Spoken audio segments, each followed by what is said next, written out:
If you take your seats, I want to call the meeting to order. Morgan, if you could give us a roll call, please.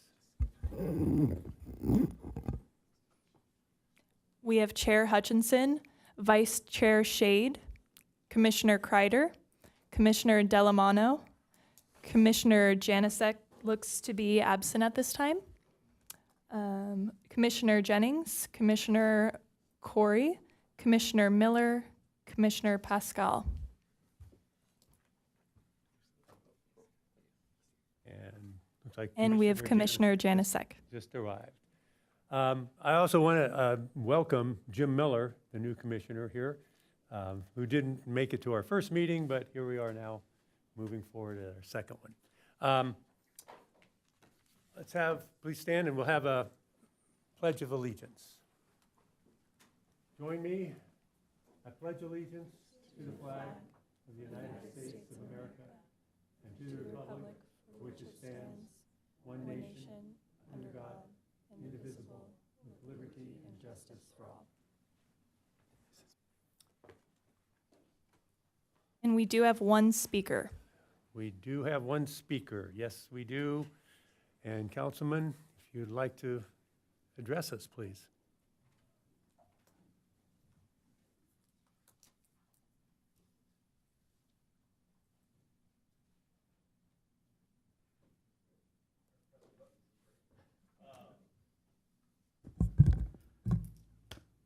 Good evening, Business Commission. Really glad to be here. I appreciate each and every one of you in the journey ahead. For those of you who don't know me, I don't know if I've met everybody up here, but I'm Jim O'Hara. I'm not only Deputy Mayor of Encinitas, but I'm also a small business owner here in town. I own a company that puts about 30 events on a year throughout all of Southern California, working with multiple municipalities, working with traffic, police, public services, municipalities, staffs at other cities. And I can tell you there's a lot of different ways to look at what you do. And so within this group, we have a number of small business owners, medium business owners, and within the city, we have a vast array of business owners, from the smallest businesses like my own, all the way up to Scripps Hospital, which just opened their wing today, their new tower, one of our top employers in the city. Within that, you come to a task, new task that nobody's done before. Really excited to see what all of you do with this. And I want to give you a little bit of advice as well as offer my office's services to you at any time. I want to start off by advising you to look at today. You were all picked because we understand the challenge in Encinitas is what we always hear, community character, and the challenge of preserving what we love here, our way of life, our lifestyle, the things that bring people here. And I want to remind you all to look at today, which is what you're all capable of doing. Keep an eye on tomorrow, and where the world is going and what's going on up there, because your vision is going to help shape where this city goes. What that means, it means looking at the obvious demands. They'll be on your work plan coming up as you're going to start to talk about it. There will be fairly clear things. I think a lot of us can align as the businesses that we can work on the permit process. That's what we can all go with. Like, this is going to be on the permit, on our work plan, right? But balance it with creative thinking. What are the spaces in the city that we use? What are the missing fountains that the city hasn't tapped into? What are the ways we can help businesses collaborate together? How can we help this group of people behind me, the one-on-ones in the chamber, be more productive, stick to their job, and not get caught up in things that maybe aren't even their job? How can we make this city run better? You're also setting precedents. And when you set precedents, I want to remind you, you don't have to strive for perfection. As business owners, it is so hard, as you know, to not want to do everything perfect and get everything right. I don't want you to strive for perfective, but what I want you to think about is looking toward the future and creating balanced, creative thinking.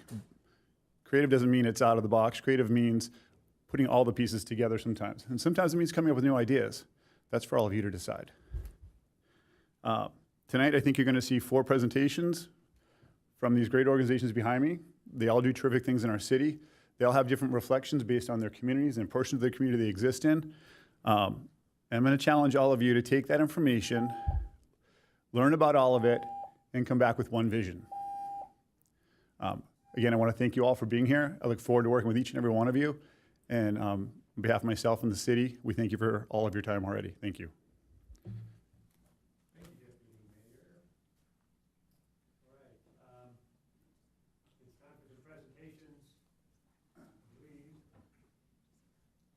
Is it on now?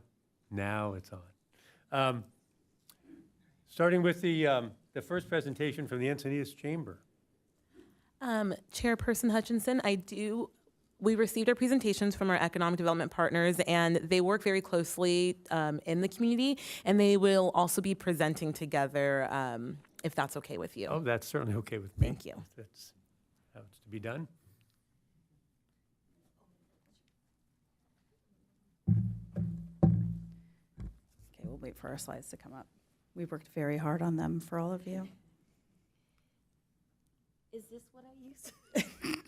I'm pulling it up, ladies, one moment.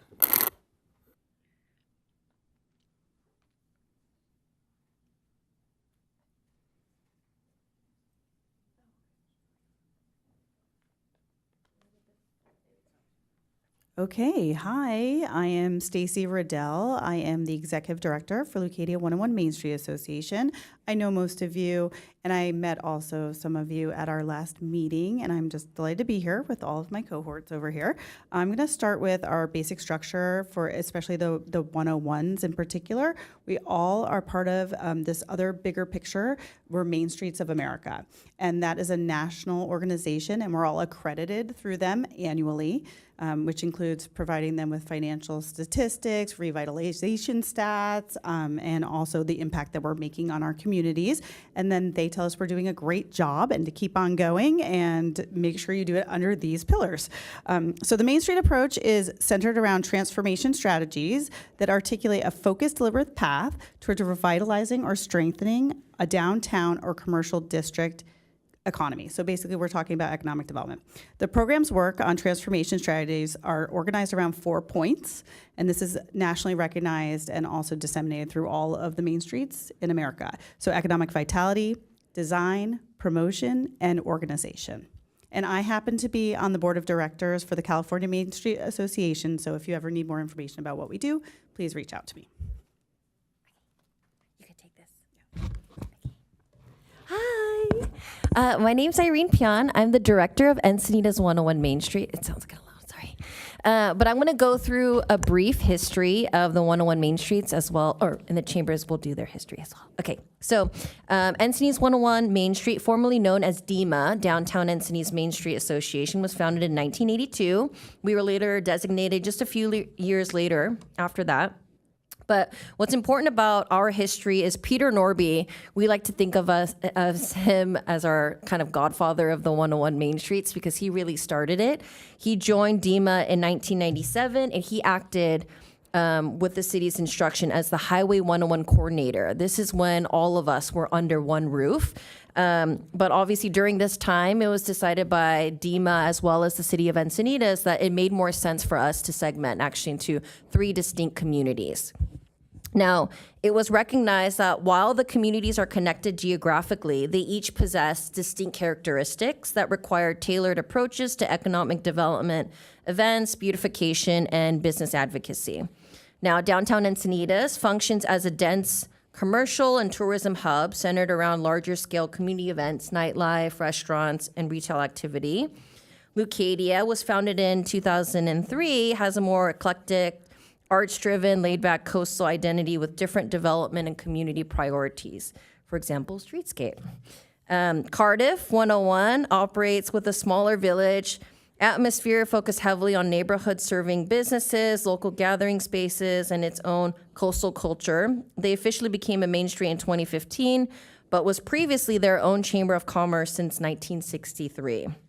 Now, managing all 3 under one organization made it difficult to effectively address the specific needs of each other. So by creating separate Main Street organizations, each community gained the ability to focus directly on its own stakeholders, advocate more effectively for their local businesses, develop programming that reflects their character, and cultivate a stronger sense of community identity. So ultimately, the separation strengthened all of us. Okay, I think I can go. Good evening. I'm Carol Knight, the CEO of the Encinitas Chamber of Commerce and Visit Encinitas. Unlike the Main Street associations, we cover all of Encinitas. As I like to say, from the canyons to the coast, our organization covers everything from the El Camino Real corridor to the coastline to areas east of the 5. We were established just about 62 years ago in 1964, and I know we've been the Encinitas Chamber of Commerce. I think at one point we were the North County Chamber of Commerce, so lots of different iterations, and I'm sure some of you are very familiar with them. We also are the city's official tourism organization through Visit Encinitas. Originally the Encinitas Visitors Center, we rebranded in 2024 to be in line with Visit California, Visit Carlsbad, Visit Oceanside, Visit Coronado. So now we are Visit Encinitas. And that same year, we established a tourism advisory board. We knew we just couldn't do it ourselves. So we have cultivated a great think tank of representatives in the hospitality industry, from Alila Maria, the Surf House, Coffee, the ICA, the Botanic Garden, Broad Street Doco, The Cottage, and Josh Hansen from Hansen's, of course. So it's a great think tank, and it's a great way to exchange ideas and talk about tourism and hospitality in Encinitas. We still have a physical Encinitas Visitor Center, and that is housed in the Chamber of Commerce offices. It's me again. Okay, so I'm just going to dive into our organization, specifically Encinitas 101 Main Street. I'll just go through our mission statement because I think you're going to hear a lot of us talking all at the same time. So Encinitas 101 is committed to developing and maintaining a healthy downtown commercial district, symbolic of community caring and the high quality of a life available to residents and visitors alike. We'll go through our many events. So we do a spring and holiday street fair each year. The spring is a 2-day, but it's the largest event in downtown Encinitas, where 40,000 people come in that one day. Each day, sorry. This event has been going on since 1983. We have over 450 vendors at Line 101 for live music locations, kids rides, local arts and crafts, and a beer garden. And then we also have the Encinitas Cruise Nights. Now, this is a summer-long event that brings hundreds of classic cars to downtown each month. It's May through September, every third Thursday. The Taste of Encinitas, that's in late August. The downtown Encinitas really get to showcase their offerings, as well as the sip stops that are paired with local wineries and breweries. And so the attendees get to enjoy live music throughout downtown.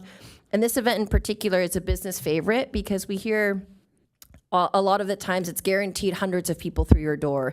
And so they hear a lot of the times, I never knew you were here, but I'll be back. And so we love that we're able to showcase our shops as well.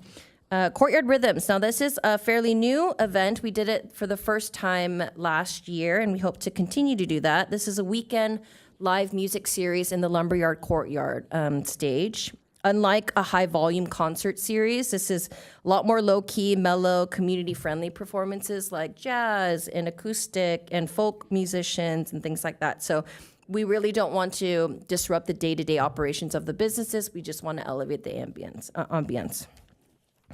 Okay, now Safe Trick or Treat. This is a really fun event where all the downtown businesses stay open late. They pass out candy.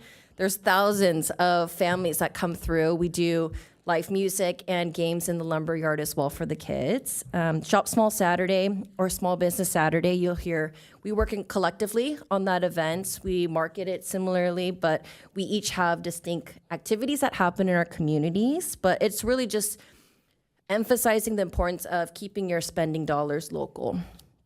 Now, our monthly 101 socials, this is a great event that really supports the business community. Each month, it's a new business that hosts. It connects the downtown business owners, managers, and staff, and it strengthens their relationships. These connections often lead to collaborations, cross-promotions, referrals, and creative partnerships that benefit the entire downtown district. Now we can go. Okay, so some of our goals this year and every year is improving tourism, right? So our goal is to improve tourism year after year. We do this by improving our existing signature events, promoting local experiences with business collaborations like walking tours, makers markets, art tours, sip and shop events, and also improving visitor-friendly infrastructure. So public arts projects, visitor maps, clean streets, beautification generally, making sure that we're continuing our efforts to enhance public spaces. Now that's lighting, public murals, landscaping, and business support. So this is our big one that we want to focus on primarily, and this is something that we hope that we'll be able to have the opportunity to work with you guys on, is improving business support. So aside from the countless, social media and email marketing campaigns that showcase downtown businesses, we also act as an advocate of the downtown district. So as a liaison between the businesses and the city. This advocacy is rooted in deep commitment to local economic vitality. Our organization works to ensure that downtown businesses are not only considered, but prioritized in decisions that shape parking, walkability, events, infrastructure, and overall district design. So by maintaining consistent communication with both the business community and the city, we want to help bridge understanding between policy and groundwork. So thank you.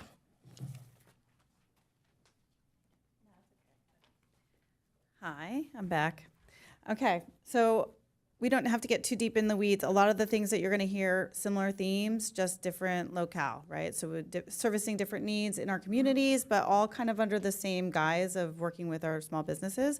I'll go ahead and put it out there. Our mission is to partnership with our neighborhood business owners, property owners, the city of Encinitas, the county of San Diego to preserve and revitalize our North Coast Highway 101 corridor. We offer diverse events each year that are aimed for creating a unique atmosphere for our residents to explore the community and stimulate our local economy. As you know, historic Highway 101 is a vibrant, inclusive coastal community that celebrates its unique history, creativity, and natural beauty.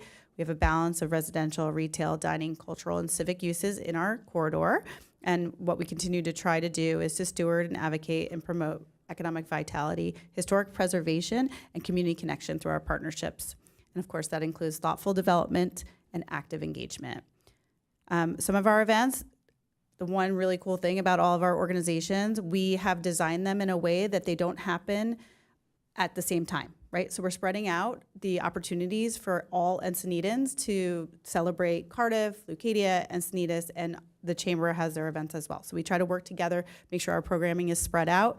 We have our Taste of Leucadia, one of the most amazing events for all of our small businesses and restaurants. It's hyper local, and we know that people come back to see our businesses after, and we get lots of new people attending every year. Summer Fun on the 101, a little bit different, but also in the music vein. It's our mini music festival, and that supports our scholarships that we provide to graduating SDA seniors. We do 2 to 3 scholarships every year for people that are pursuing careers or continuing education in music through that event. And then we have Leucadia Art Walk, which is our biggest event of the year, which brings about 7,500 to 8,000 visitors, residents, and surrounding area folks to our corridor. We have over 100 artists.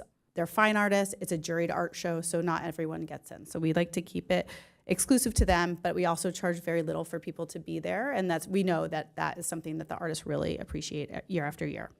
So we also have Battle of the Bands, which is our young youth music competition, which is actually Saturday.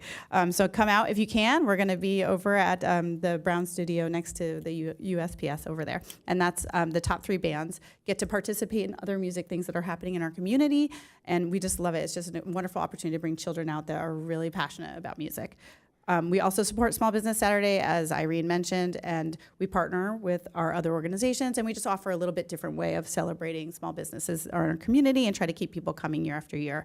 One thing, I don't do the monthly mixers, but what we do is partner with some of our other local businesses and try to promote smaller events at their location. So I will co-sponsor many of these events at different restaurants or service providers. We have started the Women's Table, which is a quarterly meeting of 40+ women-owned small business owners in our community. And it's a wonderful way for them, local female founders, to get together and talk about issues that really matter to them. What do I say about the Leucadia Farmers Market? It's amazing. Past 20 years, the farmers market has grown into a complete juggernaut in our local economy. This is a cultural ritual that people come out and support us week after week, and it's truly beloved, and we are just so happy to celebrate a space for community to gather, supporting 100 to 130 small businesses and all the workers that go along with them.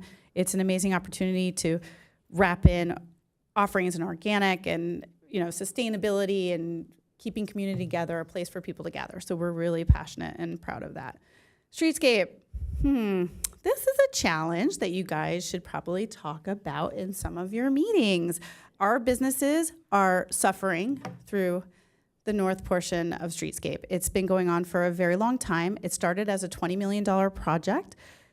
We are now well over 60 million, and it's not done. And it's getting there, but it's still not done. And one thing I look to all of you to think about is how these bigger infrastructure projects impact small business owners in our community.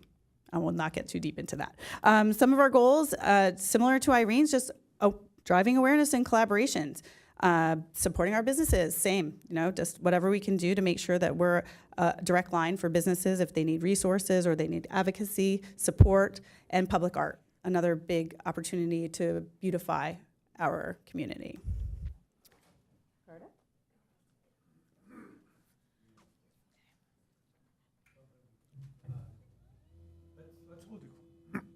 Let's hold the questions until the very end, and then I think we all get a chance to ask anybody questions, any one of them. I think that'll be the best way to go.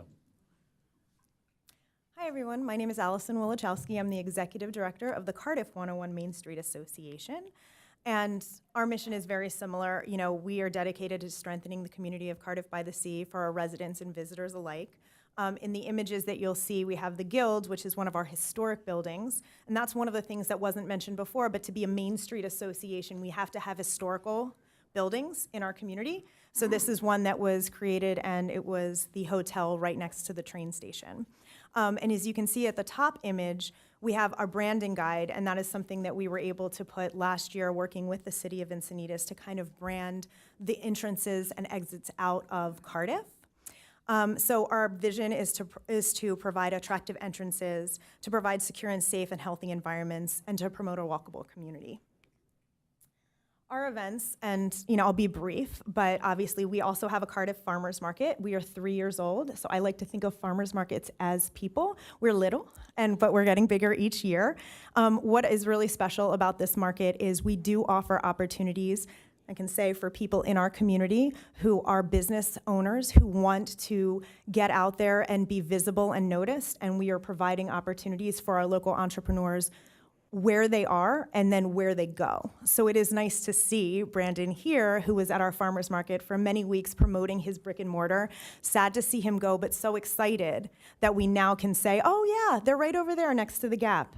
That is really special, and what it does, I think for me, is really makes me feel, because I'm very proud of this farmers market. I worked very, very hard to make this happen. And thank you, Jim, because you were absolutely a part of it as well. It really does show how important our community is for our small businesses and our budding businesses. And it is a great opportunity for people to come together. And it has not impacted, there's not, at least when we talk, there's not been an impact at all. It has been a healthy growth of having 2 markets in our community, which also brings tax revenue from both days, which is great.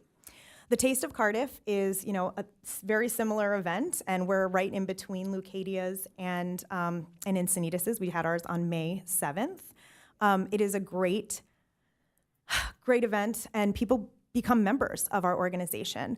Just to step back in between these, we are all 501c6s, which means we're not 501c3s, which means if you make a donation to any of our organizations, it's not tax deductible. And what that also means, because we are a membership organization, and we're all kind of looked at like chambers of commerce. What that does mean, though, is most of us, I'm actually not sure about Irene, but we have a 501c3 kind of partner. I don't know if you do have that. So Leucadia and I, we have 501c3s that we work together because what is very challenging for the 501c6s is that us as business organizations, it's very hard for us to get grants. Most grants that are given out are 501c3s. And so we're able to receive support from the city of Encinitas to help support the work that we do, as well as we're able to receive money from the supervisor, from our county. That's pretty much it, unless we want to work through our 501c3s. And Cardiff 101 has done that, not successfully. We did apply for a grant we didn't receive, but it was to improve a corridor area of entering in off of Manchester, which is something that we do as well. Our Cardiff Dog Days of Summer event, back to the slides, sorry, is our largest event. We have about 7,000 people. We have an MOU with the city of Encinitas, and we work very well together. It is my I don't know, 7th year, and then I was participating prior to that before I became the executive director. It has grown tremendously. It's in the Encinitas Community Park. We have vendors that come from as far south as Chula Vista, as far north as Anaheim. And this year, actually, we've had some dog company from Minnesota that called us that wants to come out and do like little collars with like the beading on it. So I was like, hey, come on out. That's great. What is also amazing about Dog Days of Summer for our businesses is that what we have been able to do, because it's not in our downtown district, like this is our event that is at the community park, is that we have worked with our businesses to say, okay, what is going on after the event? And so several of our businesses have an after parties party, like the paws, or like a, they have all fun kind of names, so it's like the Lost Abbey or Waverly, Kai's restaurant, the Shanty. All of these businesses have an event on that day post our event. And now we're driving them with our MC on the stage saying, when you're finished here, go down into our downtown district. And that has been pretty successful, and I'm really proud of that because it is definitely a way where our event is moving forward, but we're not forgetting our businesses, which is our mission, which is part of what we do. Kringle Mingle is kind of like the exact opposite. It is right on Aberdeen. We close part of the road. We don't want Bestawan not to have access. And it's right in that, it's on Aberdeen, which is kind of VG's parking lot. And I was a little worried in the beginning, but VG's is super happy. As long as nobody's parking in that parking lot, they are fine. And it really does drive business into those restaurants. We do not offer food. That is one thing that we do not do. We have like little cookies and stuff, but we don't have like vendors there. So people come down, they see Santa, they get their picture taken, it's arts and crafts and music, and then they go eat. And it's very successful. So it is another event that we do that does drive commerce into our community. We also participate in Small Business Saturday. What the other ladies didn't mention is that we all try to create like a poster or some art piece that you can collect on that day. And that's really cool because people do come, like they'll come, I want the poster, I want the poster. So how do you get the poster? You have to purchase something in one of our small businesses and then you get the poster for free. So that is something that we all try, and people collect them. They go down to Cardiff, they go to Leucadia, they come back down and they say, we want all 3. So that is really a nice thing that we do. And we do it collectively. Meetings with the sheriff. Cardiff 101 is a little bit unique compared to the other organizations because we have a lot of our business owners that live in Cardiff. So we are their residents and their business owners. So we do have meetings with the sheriff. We hold them annually. And Cardiff is small, so we want to say this is important, please come at this time. And we either focus on what is happening with our businesses to say, you know what? You're not here in the middle of the night, and if somebody's sleeping on your porch, here's a document you can fill out. You fill this out, you give it to us, and then we can tell them to move. And some of these businesses don't know that they can do that. So it's really bringing that education of what is available in our city that we can provide to you. So that meeting with the sheriff, it is really successful, and it's just one time a year, but obviously we have other organizations that have meetings with the sheriff, so if you miss it, you can definitely go to one of the others. We have quarterly member mixers. We don't do it monthly. I do it quarterly because I'm very busy. I have children, and I'm like, do I want to go to that? I don't know. So if I only have it once a quarter, it's like I can't do it every week or something. So that to me is just like, okay, I have to prioritize. But one of the things that we do, it's not just a mixer. We provide content at one of those meetings. So we had like somebody from SDG&E that came and talked about how in your business that you could save money. We had somebody come in about social media. What are the top 5 things that you can do for your social media? And there is value in that because, again, I do think about myself, but I think about others, and I'm like, oh, I'm a morning person. So in the afternoon, if I'm not necessarily wanting to mix and mingle and network, I will get something out of this. And we really look to our community to say, what do you need? And that has actually been very successful with our membership too, because people will join and say, I want to host one of these, and it brings people into their space. We are looking to create a new night market and concert series at Glen Park. Now, this is very new and hopefully will start in October, but this night market is not food related. Again, kind of what I was saying about the Kringle Mingle. It is back to our artisans and craft people and people who it's their second job and they have a passion for jewelry and they want to set up and sell in the community. So the goal is going to be a concert series once a month, hopefully the second Tuesday Tuesdays are not great days for restaurants, but Mondays restaurants aren't open. So Tuesday is the perfect day that we will have a concert in Glen Park and some pop-ups, 40 to 50 pop-ups, depending on how many. You'll have an activity there, and then the goal is to actually have a QR code that you can say, oh, you know what, I want something to eat. Let's order from Bestawan. Click the QR code, they'll bring it right to the door. You go up, show your little, your receipt, and then you can have your dinner on the lawn, listen to the beautiful music, and then go to the shanty for a drink afterwards. So that's hopefully, we're gonna have that once a month starting in October in local summer. That was the goal, but we haven't put the permit in yet, so fingers crossed. Little bit of an economic impact, like we had talked about tourism and visitor spending. One of the things that Cardiff 101 also does, and I did make these slides really dense because in case you wanted to take it with you and have an opportunity to read later. But we've talked a lot about what we do for tourism. One of the things we also offer is a holiday passport to savings. This is our 4th year of doing that, and that starts on Small Business Saturday, and it ends on December 31st, where we have about 20 to 30 businesses on a postcard. I wish we could make it smaller. It's just hard to make it on those little cards. You can't really read it.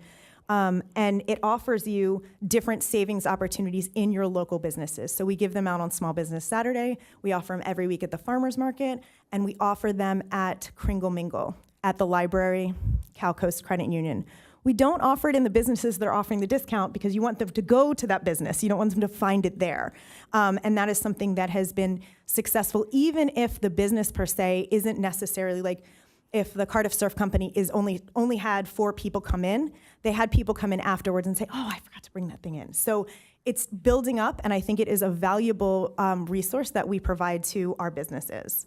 The community placemaking and identity, one of the things, like you can see for our wayfinding sign that is in this image, Cardiff is unique, and we do have a branding guide that you saw in that first image of the crosswalk that was created prior to me being here, but it is a branding guide for what we like to share with our businesses to say this is kind of the look and feel of Cardiff.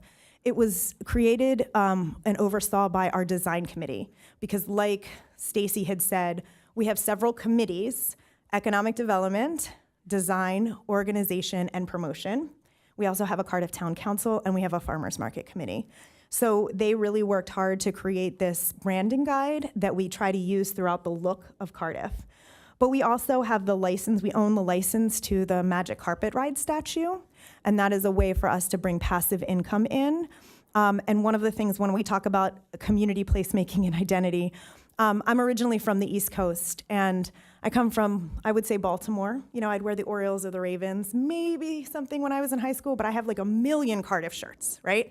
I can't tell, my whole drawer is filled. I was gonna wear one today, and I was like, maybe too casual, I don't know. We have hats, we have shirts, we have license plate frames.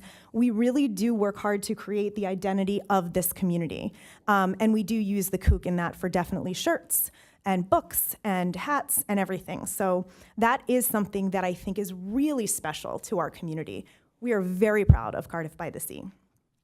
We do, as everybody has said in the past, try to create those economic development opportunities for our small businesses with high volume branding, but we also, I consider myself the conduit between the city of Encinitas and our businesses. They have so much going on all the time, and then to remember this person or that person, or who am I supposed to call, or what am I supposed to do, send me an email, I'm on it.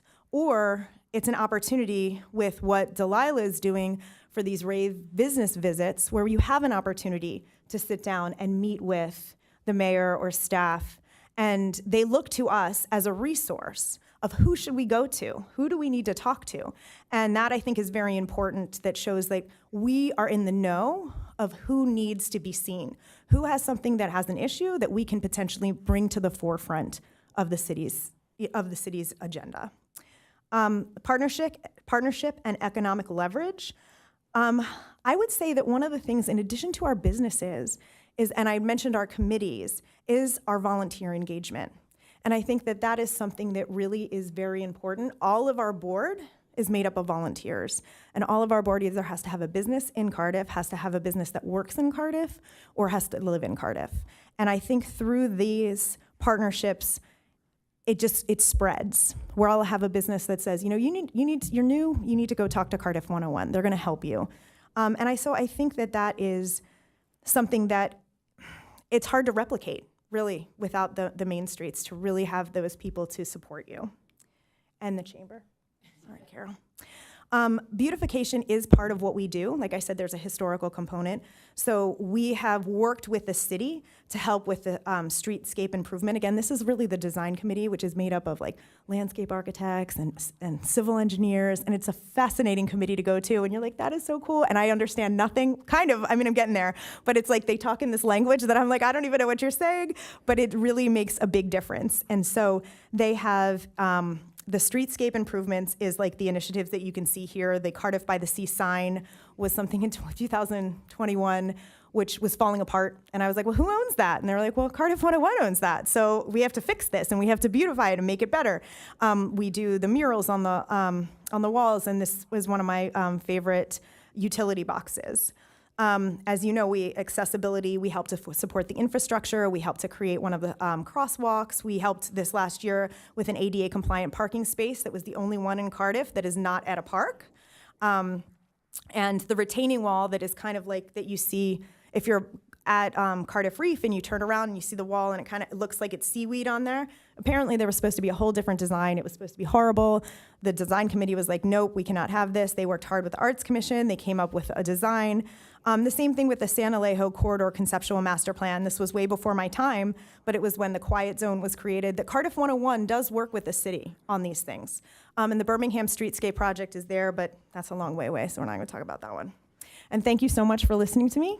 And Carol, your turn.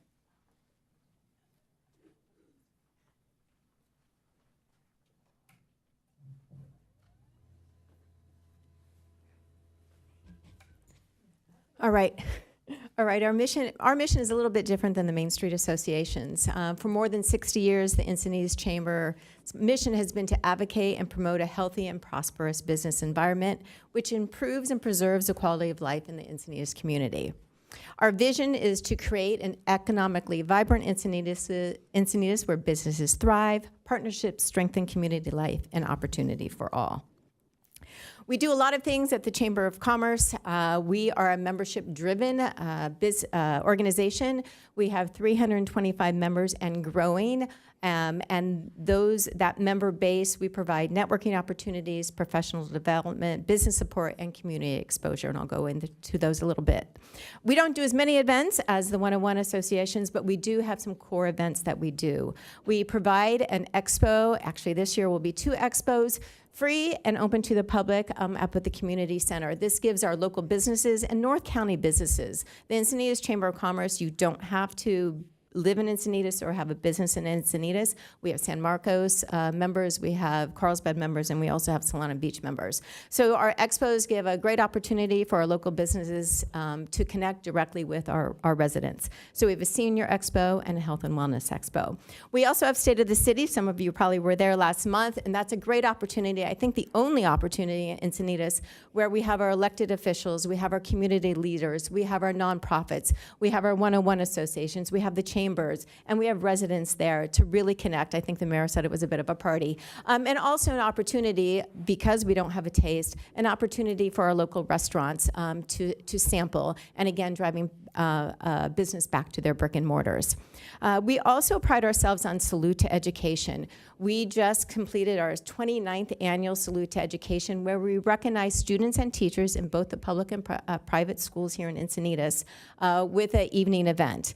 So that's a really important connection for us in supporting those future leaders.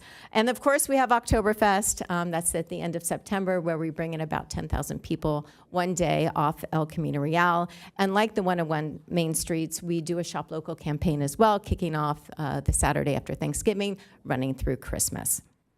I talked a little bit about Salute to Education. I'm really proud of our Rising Star program. We work really closely with the San Diego Union High School District on a program that we launched 4 years ago. And it's a morning, we work with Miracosta College, where we celebrate seniors, including our friends at Torrey Pines High School and Canyon Crest Academy. They're usually left out of things. Seniors who have overcome some sort of challenge, whether it's a home life challenge, a learning challenge, a cultural challenge. But They're still prioritizing education and community involvement. And they have an opportunity to apply for a scholarship, which we award at Salute to Education. And I'm happy to say we've awarded 22 scholarships so far. We also work quite closely with SoCal and really try to strengthen civic mindedness and employment pipelines. We do a lot of networking events. We do 5 a month. So you add that up, that's probably 60-something per year. Our biggest is our Moonlight Mixer, where we showcase one of our member businesses. So we get about 50 to 60 members there, a perfect opportunity to quickly connect with other people in the community and also be able to showcase your business. We have our Chamber on Tap, which is very casual. We sort of rotate around Encinitas, whether it's a brewer's tap room where we were on Wednesday or Modern Times. And it's a real, very, very casual, a great opportunity for people looking to join the Chamber to come in and get a feel what we're all about. We also have coffee connections. That's facilitated networking, whether we're talking about AI or marketing leads or employee retention. And Joseph at Broad Street Doco was kind enough to welcome us every Friday, one Friday of the month. Additionally, we are working with the Solana Beach Chamber of Commerce with our Young Professionals Network. We had tried to get it going ourselves, and now partnering with them, we have a really good group of young professionals, giving them some peers to talk to. We're probably going to implement a mentoring program, and we're doing a Young Professionals Networking Cheers to Careers and a coffee club. And we have 7 different committees at the Chamber. It gives our businesses an opportunity to get involved in something that's of interest to them, to advocate and to engage. We have government relations and advocacy. We have environmental sustainability, which is actually one of my favorite committees. We have, that's such a great group of great minds every month. We have tourism, we have health and wellness, we have economic development, and we have one more, membership, that I'm forgetting. So those are our 7 different committees. And the goals in impact, basically what I said, we just want to do more targeted, a better job, help our members increase revenue, get them more exposure, get them connected to the right people in the community. We want to expand our resident and tourism-driven dollars through events and visitor services, build our networking climate, and considering adding, I can't believe I'm saying that, maybe adding some more targeted things, adding some lunch and learns, adding some workshops, and again, making sure that we are supporting our businesses where they need. Okay, and now we have Visit Encinitas. Or I like to say, hello, Encinitas. As I said, we're the city's official tourism organization. We operate with a mission to provide both visitors and residents with exceptional service and up-to-date information. Our goal is to showcase this coastal charm, vibrant culture, and stunning natural beauty through immersive and user-friendly resources. Our vision is to really create this vibrant Encinitas and spread the word about this vibrant Encinitas, but where responsible tourism enriches the community, preserves our coastal character, and supports long-term economic prosperity. We are proud to be inclusive and a welcoming community. I mean, you all live here. I've been a 23-year resident here in Encinitas, but it's really important for us to guide the narrative. There's a lot going on. There's a lot of people. We don't want to be a PB, so we really want to make sure that we are representing Encinitas in the right way through resident-driven messaging and not really listening to a lot of the outside noise. And of course, it's really important for us to support and generate critical tax revenue through the TOT and sales tax that funds our roads, our parks, our public safety, our beaches, and our coastal access, everything that makes Encinitas so special. And we want to support the local economy by strengthening our small businesses and sustaining stable employment. And we, of course, want to protect our community character with natural resources through thoughtful planning that prevents visitation from overwhelming the city. I was at Seclovia this weekend, and working closely with the Historical Society, we launched our first public art tour, walking tour. So those are the type of things that we're trying to do, not only for our residents, but our visitors as well. We had a woman come up from Coronado, and she did the short tour, and then she decided to do the long tour as well. And then, of course, we want to plan proactively for long-term resilience, because doing nothing will really we just lose the narrative at that point. So we want to make sure that we're strategic in our messaging. Through Visit Encinitas, we have secured press coverage, and we work really closely with our one-on-one partners to make sure that we are showcasing the businesses and the attractions in a thoughtful way. So we've been on Westway's Weekender out from LA. We've been on KUSI and Fox. We've been Outside Magazine. We just had a piece in Four Moon Spa on Outsider Magazine. And then Michael Glenn, who's the chairman of the board, we've been doing these little Hello Encinitas vlogs. So we've been out at Spooks Canyon in Olivenhain. We've been to the Classic Car Night. We've been to the Heritage Museum. And we're doing some fun little videos to showcase to our residents and visitors what makes Encinitas so special. I'm going to wrap this up. So obviously we do a lot around town collectively and uniquely. So how can we help support all of you? There's a few things that we just wanted to outline for you. We provide longstanding knowledge of our business districts. Obviously, that's something to tap into us about. If you have questions about each of our corridors, what the priorities are that we recognize from our communities, past projects, local economic trends, helping to maintain continuity and context in city discussions, which is really important when we're talking about making real change in city government. Obviously, generating critical tax revenue is a really important thing that we are supportive of, and how we help you figure out how to get more sales tax that fund roads, parks, public safety, beaches, and coastal access.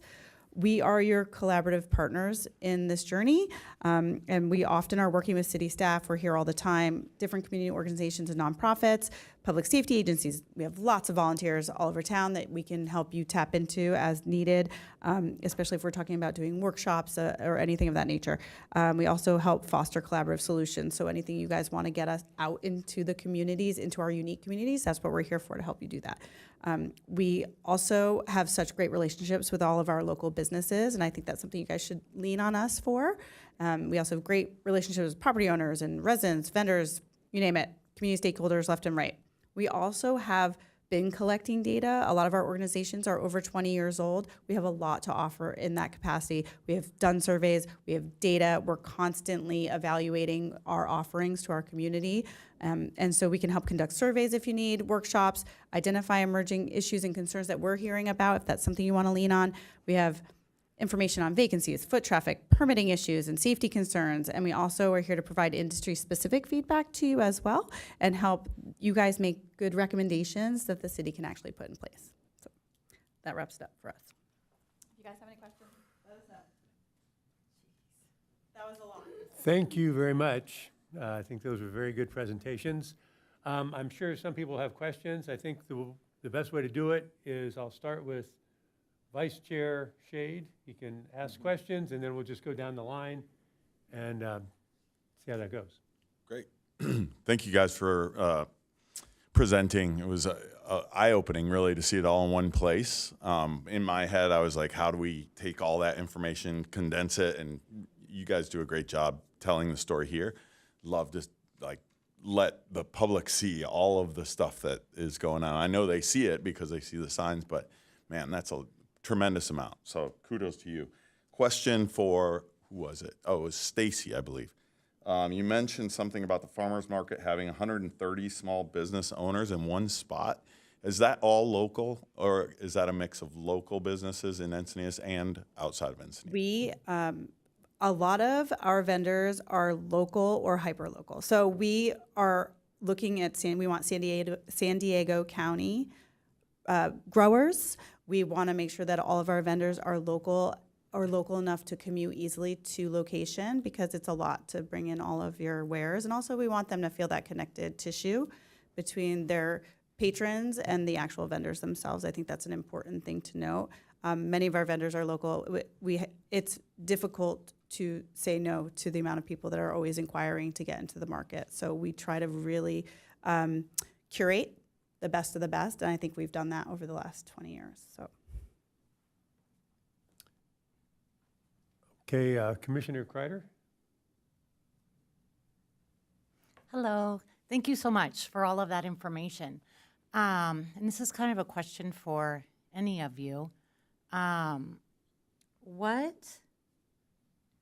What would you like to see the city improve? What would you like to see us do? What are you I don't know if that's putting you on the spot too much, but you are the ones that say, that someone mentioned that you're kind of the liaison between the business and the city. And I'm curious, what are your needs? Okay.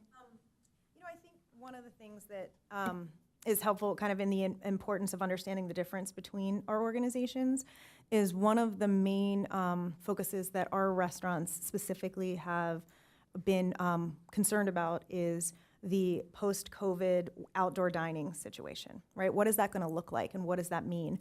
And in our 3 to 4 different areas, it's unique. So Cardiff, and I'm going to speak for Cardiff specifically, I'm very lucky. Everybody gets along and everybody says, you know what, we want this outdoor dining. All of our outdoor dining is on private property. It's not on public property. And what that means is that we are not subject to public encroachment, and we don't have other businesses saying this isn't fair that they're taking up parking spots. The parking spots are all on private property. Well, what does that mean? That means that our businesses are saying, hey, I really want to make this outdoor dining space amazing, but I'm not sure if I'm going to get the permit. When's the permit coming out? What's happening? And that is it's a challenge throughout the permit process and how it drags. So that is one thing that we would love some help on. But when it comes to Cardiff in particular, it is also recognizing that there is public property outdoor dining and private property outdoor dining. And sometimes we're all lumped together. So the ordinance that's coming out is for outdoor dining. And again, I'm advocating on behalf of separating those two and saying, well, they're policed differently, they're permitted differently, they should be looked at differently. And we have done in Cardiff a lot of surveys and research to say, who's coming to these places? Are they walking? Are they driving? Are they going to multiple places? Do they bring their dogs? All these things that we're doing just to say, hey, look at this community. Because we are fortunate when it comes to parking that we have our neighbors, like Bestowan, for example, has worked it out with the dentist office behind them. And the dentist office says, yeah, after 4:30, sure, you guys can park in this parking lot, not a problem. We're very lucky in that way. And I think that the help that you could provide is to make sure that some of these businesses that if we were all lumped together, we'd be falling off the desk because we're so small and we don't really matter. But we really do matter because any restaurant or any bar, anything that's closed in Cardiff is significant, in my opinion. So, and significant to the greater Encinitas community. And the permitting process really has to change. That's my answer. I'm going to go real quick too. I'm just going to go with some overarching themes I think that are important for all. One thing that Allison mentioned I think is really important to recognize, that there are 4 very distinct mercantile downtown areas. They are very distinct and they all have different issues, and something that we've been talking a lot about with our board members at L101 around this business commission and the things that you guys can focus on, like from the bigger themes, but also understanding that there's going to be probably some very few actionable items that can really get done in your 2-year term. And so thinking about things that will benefit all of our communities, or even thinking about, okay, maybe just picking 1 or 2 things that can affect Leucadia, Encinitas, Cardiff, and maybe the El Camino corridor. Some of the bigger themes I think that affect us all: permitting flexibility and streamlined approval processes, protecting and codifying community character. That's a really important thing that we have all discussed here tonight. Even though our communities may be a little bit different, we all live in Encinitas, and there are some overarching themes that we want to make sure are codified. And when we're talking about development and furthering businesses, and who do we want here, what kind of businesses do we want here, as part of our bigger character for the city of Encinitas. Increasing city support and improving business relationships. I think that's really important. We need a more hospitality-minded communication stream between city actors and our local businesses. It feels very desperate right now, where you feel like you're being told what to do instead of us all working together for the greater good. And I think that's something that could really improve the permitting process as well. Maybe even hiring a full-time business liaison might be a good idea, or just a suggestion that we've all been kind of coming up with. Improve transportation and accessibility, the microtransit items, the bike accessibility, walkability, all of these things impact all of our businesses. Streetscape for us in Leucadia is a nightmare for our businesses. They're suffering tremendously. And I think if we had a focus on how we can help businesses thrive with that type of transportation. And then also just greater cross-communication collaboration between the Business Commission, the Youth Commission, the Senior Commissions, the Arts Commissions, Mobility, Traffic. If we're all working together, maybe we can get something more accomplished.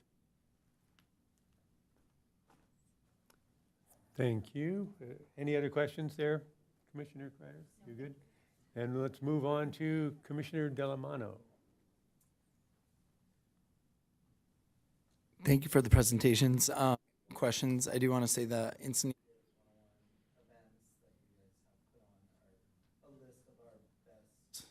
best days at our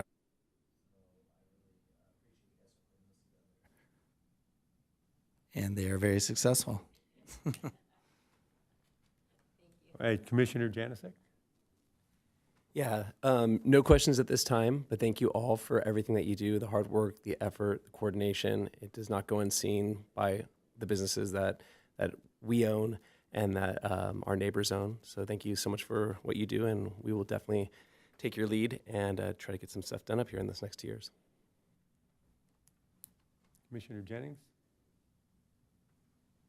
Yeah, thank you again for the presentations. And I guess I have two questions. One for more directed, I guess, towards the chamber. In the presentations we heard so far, it seemed, and maybe rightfully so, very 101 heavy. And I guess I'd like to get a better idea, if the chamber knows, as far as who we are representing in the different districts. Is our representation really should be that 101 heavy, or is it, in your experience in the small businesses, in the city of Encinitas, is this more like a 50-50 thing, and there's another side of this coin that maybe we didn't hear as much about today? I'll speak to that because I forgot to mention the Coffee on the Camino. El Camino Real does fall under our umbrella. So we do have a quarterly Coffee on the Camino where we try to bring the businesses together and talk about what's going on El Camino Real. I know there's been a lot of questions, and maybe this is somewhere where you can give us guidance about the El Camino specific plan and what that means. I know El Camino Real feels very disconnected. It's not walkable. It's not particularly bikeable either. And there's a lot of vacancies in the plaza.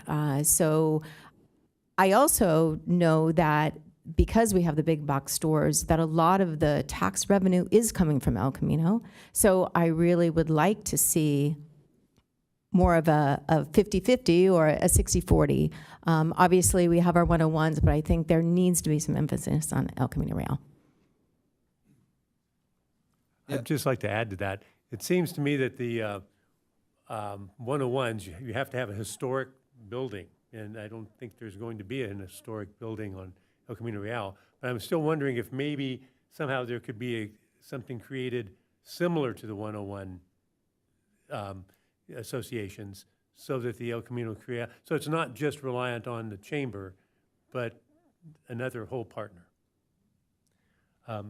Commissioner. If you don't mind, one more question, real quick. I wanted to ask about tourism. That was brought up a couple times. And from city hall meetings or direction that we've gotten so far, tourism has come up a couple times in whatever aspect that might play in business development and revenue. And I was wondering if someone could speak to a little bit towards, I feel like I've heard mixed messages from whether the residents of Encinitas, if that's something they even want, or if it's something that businesses do want, and if someone had any insight in your experience as to what it is the city of Encinitas might want in that direction. I think it's all mixed. It is mixed. I mean, we if you want nice parks, you want safety, you want sheriffs, you want fire, you want good streets, you're going to have to spend some money and make sure those visitors are coming to Encinitas. We're not talking about inviting them in August. We're talking about inviting them on a gray day in January. So your ebbs and flows aren't so ebbing and flowy, so it's a little bit more consistent. I think I can't speak for the city, so I think there's a responsible way to have a sustainable tourism campaign or overlay to Encinitas and still preserving the coastal community that we know and we love. Thank you. I'll be presenting shortly on the E3 Collaborative. We still have time, correct? Thank you. As far as the tourism side, so Carol and I work together on the tourism side, and we work with our partners in the 101s. I think the problem with Encinitas is that nobody knows us as the auto industry of Encinitas. People will say, well, there's a lot of healthcare here. People know Encinitas as a tourism town. So our city was built on tourism, whether it's Hanson Surfboards or the Alila Maria, or it's, you know, all their businesses. So we need to support our businesses based on that fact. And as Carol mentioned, you're right, it's not about bringing as many people as you can into town. It's strategically trying to bring those people in consistent where businesses have that revenue. And yeah, if you do it the right way, I think the residents understand that. It's like putting our head in the sand and not doing anything is not really a plan. So, thank you. All right. Can I just say one more thing on that too? I think one thing we can all agree on is we need to be able to activate our businesses in the shoulder season. So because we don't have giant hotels here, or we don't have conferences, we don't have people coming here all year round. They come here when the weather is great. You have your few that just love our town and come all the time. But it's a lot of Airbnb. We just don't have the capacity. So if we can streamline some of the permitting issues around small events, music, entertainment, that might be a good way to keep people coming in the shoulder season. So something to think about. Thank you. Commissioner Corey.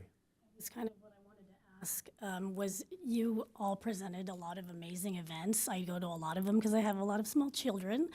I do want to ask, what are your favorite events? What are the most successful? And if like the city could fully back you, what would be the one event you would choose? I know, like, yeah, you're, because that's one of the buckets that, you know, the economic development person was telling us to kind of maybe focus on a really, an event for the city. You know, I think, ironically, like I will say Dog Days of Summer, which is, I just love dogs. So I think that is helpful to me personally. It is a really hard event to put on. There's a lot of work that goes into it because there are thousands of people and because they come from all over. And because we try really hard to make sure it doesn't start and end that day, right? It starts before with all of the events leading up to it in our downtown district, and it ends afterwards.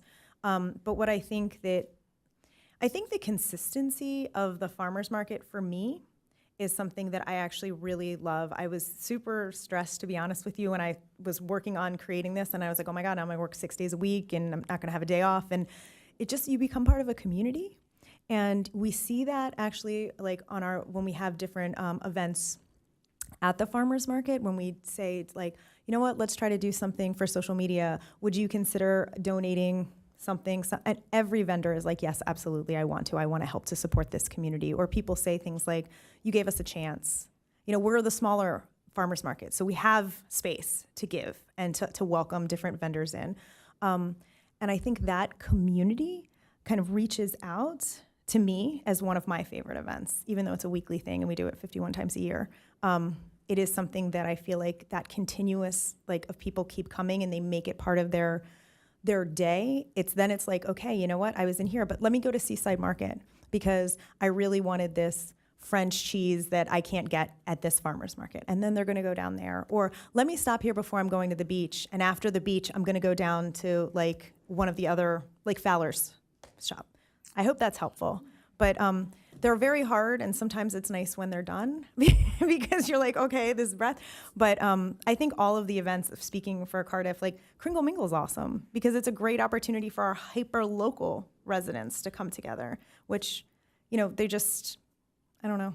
They're all very special. They're all like our children. For the sake of time, can we just take, I know you guys are all super data-driven. Can you just take all of the things you listed and sort of rank them by participation or visitors? And so we just as a group can just see priority based on data. Yes.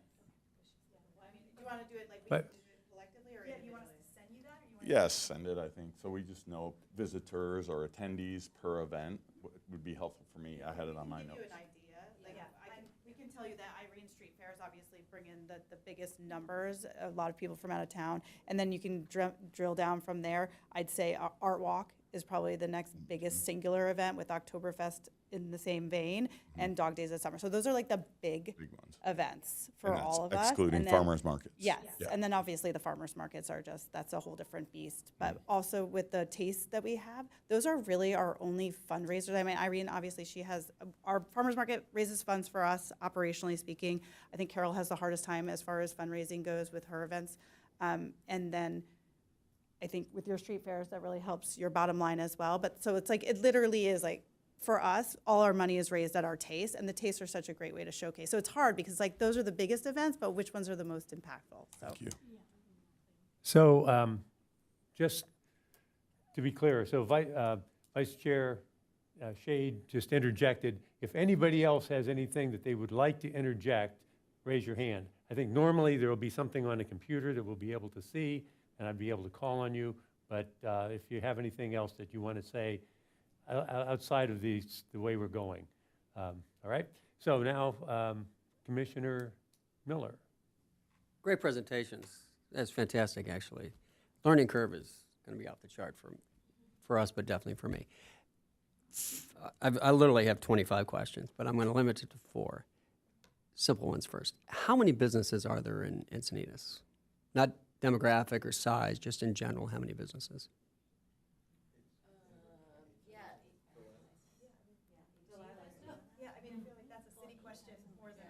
It's a simple question. Members that aren't, we have businesses that aren't members. Yeah, and then you have, like, if you look at the registry of businesses, even in Leucadia, it's like over 1,500 businesses are registered in our area.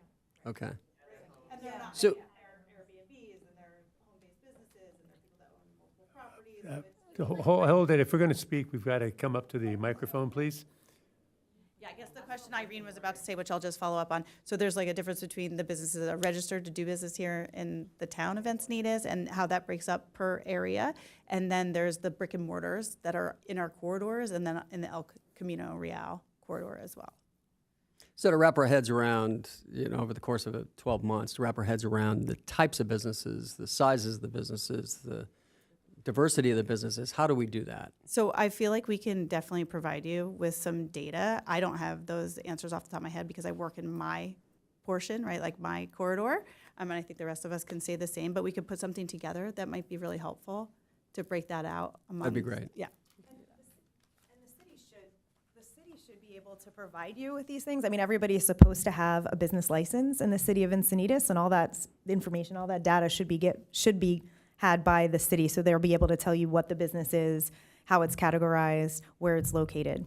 So, What's the best way to communicate with your organizations? You're diverse, you're unique, you all have your own character.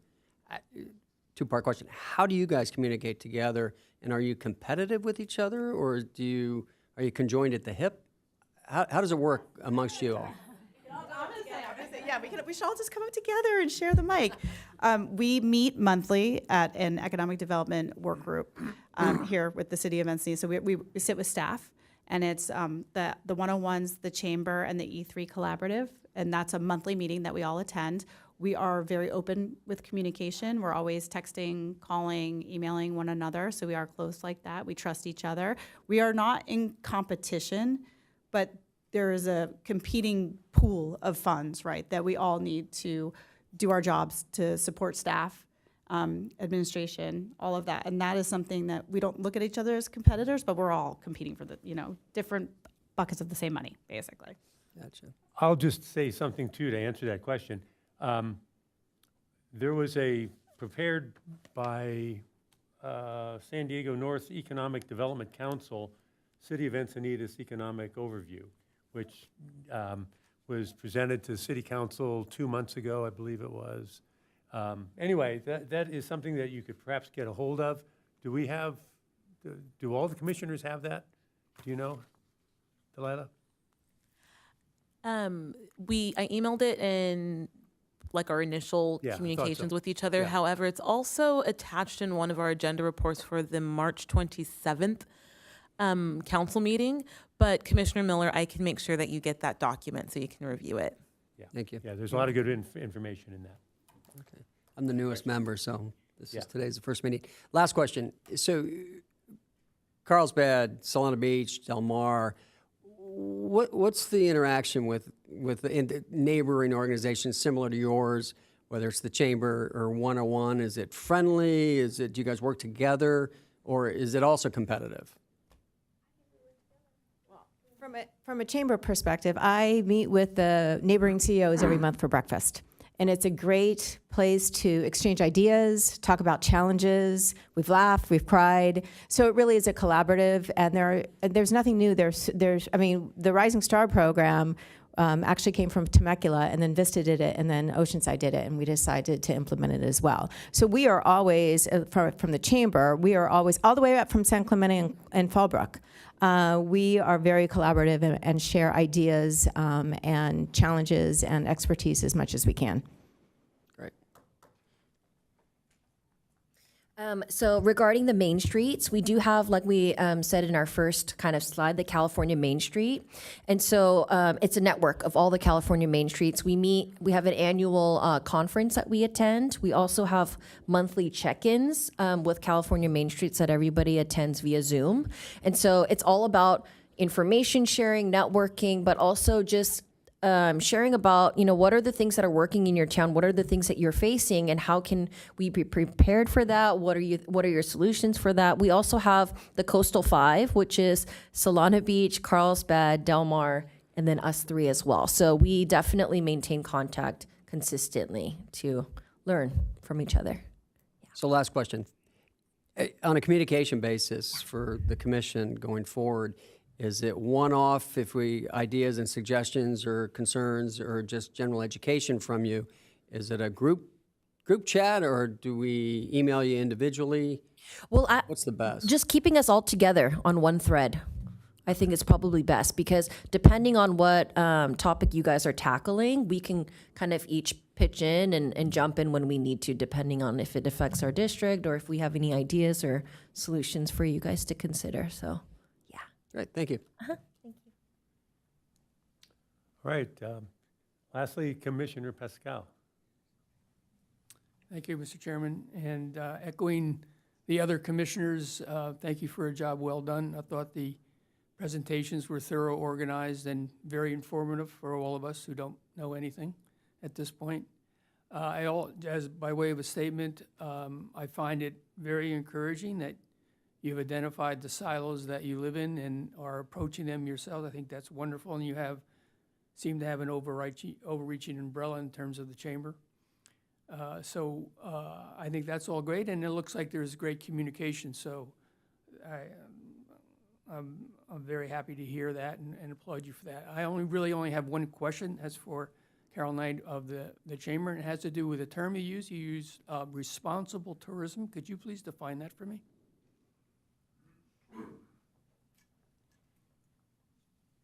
Responsible tourism, I think, really means that we are going to protect and respect Encinitas as a whole. Whether you're talking about the art, the mosaics, the beach, to make sure that our visitors and our residents are respectful not only to the physical community, but to our residents as well. Okay, thank you. All right, I believe any other questions? And I think we're ready for our next presentation.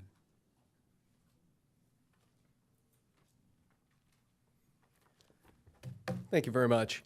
So I'm Michael Glenn. You probably do know me as the chairman of the Chamber of Commerce, but I also support the E3 Collaborative, which is the Encinitas Environmental Education Collaborative. From this point on, I'll mention it as E3. But you can see up here that there was a, oh, sorry, can we go back one? Thanks. It's okay. Oh, thanks, okay. Because I don't know what's going on. No problem. So it actually was a report put together a couple years ago for the E3 Collaborative by Eric Bruvold, who was actually part of the San Diego North Economic Development Council. So that was nice of him to do that. He was here, obviously, on the 27th, giving the council some information. Let's see, there we go. Okay, perfect. So I'm not going to read the whole summary. We don't have that much time, but I'll spend about 5 minutes here. But so I'm going to provide a brief overview of why it matters not only educationally but economically to the city. And this presentation is based on the 2024 Economic Impact Report. Numbers are still about the same. They haven't changed much in a couple years as far as employees go and revenues goes.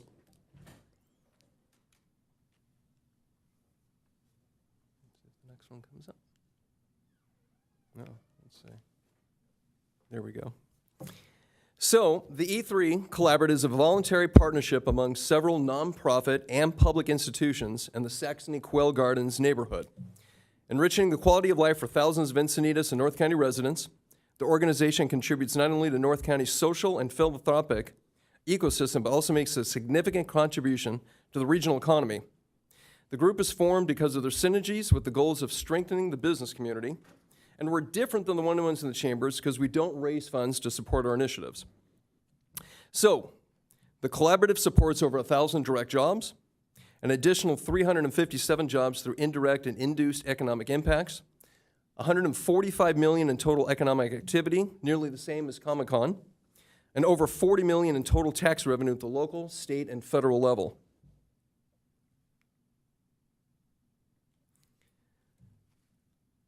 So for simplicity's sake, what is the E3? Well, geographically, it's a rectangular block. You have Leucadia Boulevard up to the north, Encinitas Boulevard to the south. You have Saxony Road to the west, and you have Quail Gardens to the east. So it's a voluntary endeavor that provides environmental education opportunities for people of all ages, identities, and backgrounds. The E3 member organizations collaborate to increase the visibility, reputation, and impact of each organization, providing greater opportunity for the Encinitas community members and beyond to deepen their connection to nature, engage in the community, and enhance their quality of life. So the E3 Collaborative Partners provide a chance to learn about the history of the area through hands-on exhibits and programs, a unique living option for the elderly, a highly regarded and recognized school system for academic programs, a community hub where families can come to be part of something bigger, an intellectual and creative hub for nonprofit activity, including economic development support and local food production, inspiration for people of all ages to connect to nature and plants, and connections to philanthropic, botanic, educational, historic, health and fitness, housing, environmental, and other organizations around the region, the nation, and internationally. So who is the E3, this mystery group? So the group consists of the Seacrest Village Retirement Community, which is a 501c3 senior housing and healthcare organization. Seacrest opened in San Diego in 1944, but moved its operations to Encinitas in 1982. The Encinitas Union School District Farm Lab, which you've probably seen. It's a nationally recognized program that sits on a 10-acre property which houses multiple components that support health, wellness, and environmental learning for students in the community. The League-Tag Foundation, which of course is the old Ecke property, part of the old Ecke property, 67 acres that supports Jewish life, advancing self-sufficiency, and stimulating social entrepreneurship. Also part of that is Coastal Roots Farm, another nonprofit organization, and sits on 17 acres of the League-Tag property. The farm is grounded in Jewish values, and 70% of their harvest is donated to food insecurity community members, which is 80,000 pounds of food annually and to 45,000 people annually. The San Diego Heritage Ranch, which hopefully you've been to, a 1.5-acre property that is a living history museum of the region, spanning from Native American times through today. The ranch consists of a museum, the 1885 Teton House, the general store, Ecke Ranch bunkhouse, farm animals, and more. And of course, the San Diego Botanic Garden, the 37-acre botanical garden featuring 4 miles of trails, ocean views, 5,000 plus plant species and varieties, and 29 uniquely themed gardens that represent 15 different regions of the world and many global habitats. The garden welcomes more than 250,000 visitors a year. And the Magdalena Ecke Family YMCA, big part of our community, has been part of our community for more than 55 years and serves tens of thousands of members and non-members. The YMCA offers programs that foster youth development, promote healthy living, and advance social responsibility. And last but not least, the Community Resource Center, which is not in the E3 zone, of course, but it is an affiliate that has synergies and works with our E3 partners. So the CRC is yet another nonprofit and was founded in 1979, and the CRC provides services for families and individuals that may be battling food insecurity, domestic violence, or need resources for shelter. So with all that being said, what are some of the impacts that we have? The following figures are from 2022, 2023 in this report here, but the numbers are roughly the same. Economic impact, as I mentioned before, over 1,000 individuals are employed in the E3 Collaborative, over $40 million in employee compensation, and a total output of over $75 million. And output is spending by the organizations, by some of our vendors, and of course the output of the employees itself.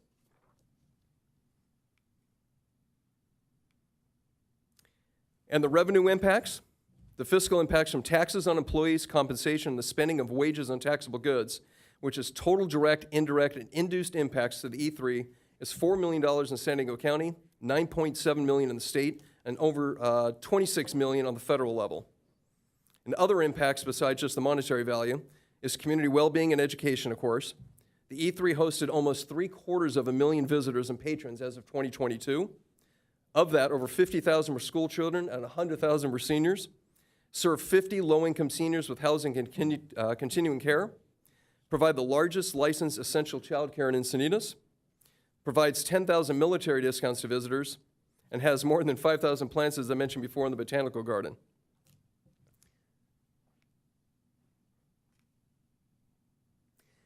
And so out of these 8 groups, just a real quick synopsis, you can see the amount of employees and the revenue there, but the largest employer is the YMCA with over 600 employees. The smallest employer is the Farm Lab with just 9 employees. And the largest gross regional product is Seacrest, amazingly, with $40 million. Leak Tech is a close second with $39 million. And the smallest in the Farm Lab with $1.2 million in GRP. And GRP includes employee wages and benefits, business profits, and taxes on production. So that being said, thank you very much for your time. If you have any questions for me, let me know. Or if you'd like to see any of these organizations, if you haven't been to the Botanic Garden or any of the others, let me know. We'll set up a tour for you. I think we can go the same way. Do we want to start with questions? Okay. So first, Commissioner Kreider. Commissioner Delamano. Yes, thank you for that. The table before, table 3, could you just explain the tax revenue descriptions there? So the induced versus indirect. Yeah. So how are those buckets created? So what is direct, what is indirect, and what is induced? Sure. So direct is generated by the organizations themselves. Indirect is the vendors they use. So if they actually have somebody produce something for them, that is actually the tax revenue or the general revenue for it. And then your induced is actually that money that may be paid to the employees through compensation or maybe to the vendors, and they go and they spend that money also. So tax revenue or other goods. Okay, thank you. Other questions? Okay, thank you very much. We have another presentation, I believe, now from CoStar Retail Submarkets Report. Yes, Chair Hutchinson, that's me. And just give me one moment and I will pull it up. I will be presenting.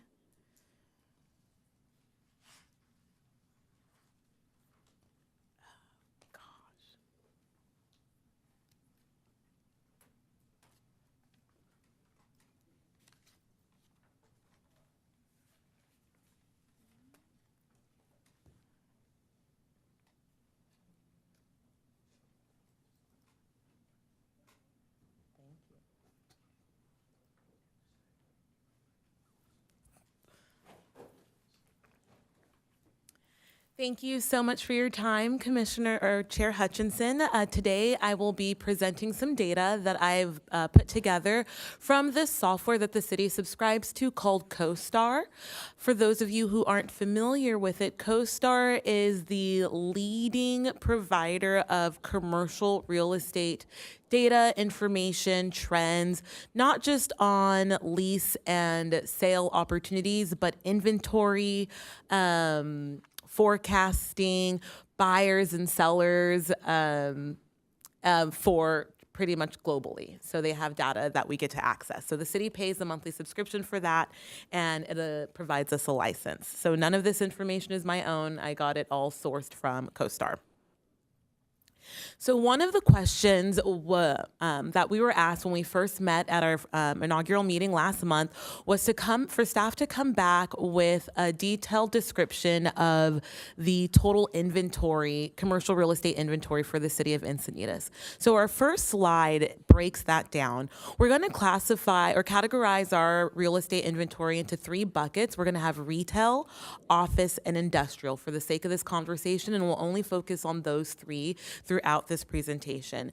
And as of yesterday, when I pulled this report, we have 5.4 million square feet of retail space within the city of Encinitas, 440 buildings, and as of today, 95.7% of that space is occupied or not available, meaning there's no active lease or for sale advertisement for it. Then we have our office space with 1.9 million square feet located in the city with 186 buildings, 92.3% occupied, and industrial being our smallest category with 219,000 square feet, 29 buildings, and 99.6% occupied. Following that, we'll have our actual availability. So within retail, we have 4.3% of our available square feet, or our total square feet available, which is 246,000 square feet. Our office is 7.7, and our industrial is about less than 0.5%, and that's 4%. I want to... Well, actually, no, I'll go to the next slide. Then I would like to share some trends with our average asking rent. So leasing over the last 10 years, leasing rates have steadily increased, which we have all witnessed, and we've experienced that. And many businesses are reporting increased rents, increased costs with employees and overall other expenses. We've also seen an increase in the average sales price per square feet for all 3 categories, retail, office, and industrial. And then our vacancy rates. So vacancy rates are the rate at which our available our total inventory is not occupied. And you can see, with the exception of industrial due to our limited availability and supply, with office and retail, they've steadily increased over the last 10 years, with the largest increase being to our office space. And how what experts are relating to the office space increase is that post-COVID, many people are utilizing work from home schedules or even hybrid, where the office space is just not as desirable anymore. And throughout this conversation, you'll probably come to the conclusion that office space for this commission is probably going to be where the most opportunity for change will exist. So in summary, retail rents over the last 10 years have increased to approximately $49 per square foot, which is an increase from $36 per square foot about 10 years ago. Our vacancy rates increased from 3.1% about 10 years ago to 4.3%. And I would like to say, if you... over the last 10 years, our vacancy rates have actually stayed between 1.5% and 4%. And so right now, with an average vacancy rate of about 4.3%, that is a little high for the city of Encinitas. Nothing too high for where we need to panic, but it's just something to notice that trend is increasing, and it's higher than our average has been over the last 10 years. And following that is because the retail price per square foot, retail price per square foot for lease or for sale is also steadily increased. And we've approximately leased 134,000 square feet of retail space this year alone. Office space vacancy has climbed to 7.7. Leasing activity has slowed down dramatically in our office category, as well as those advertisements being on the market for longer. So longer time required to lease the space. And something to note, though, is that while the demand for office space has gone down, the asking price for office buildings has steadily increased. So that's something to think about when you want to attract businesses to the city of Encinitas. what kind of business you want to attract, and can they sustain, are they going to need the space to be require their employees to be in office, and can they afford the asking price for these buildings?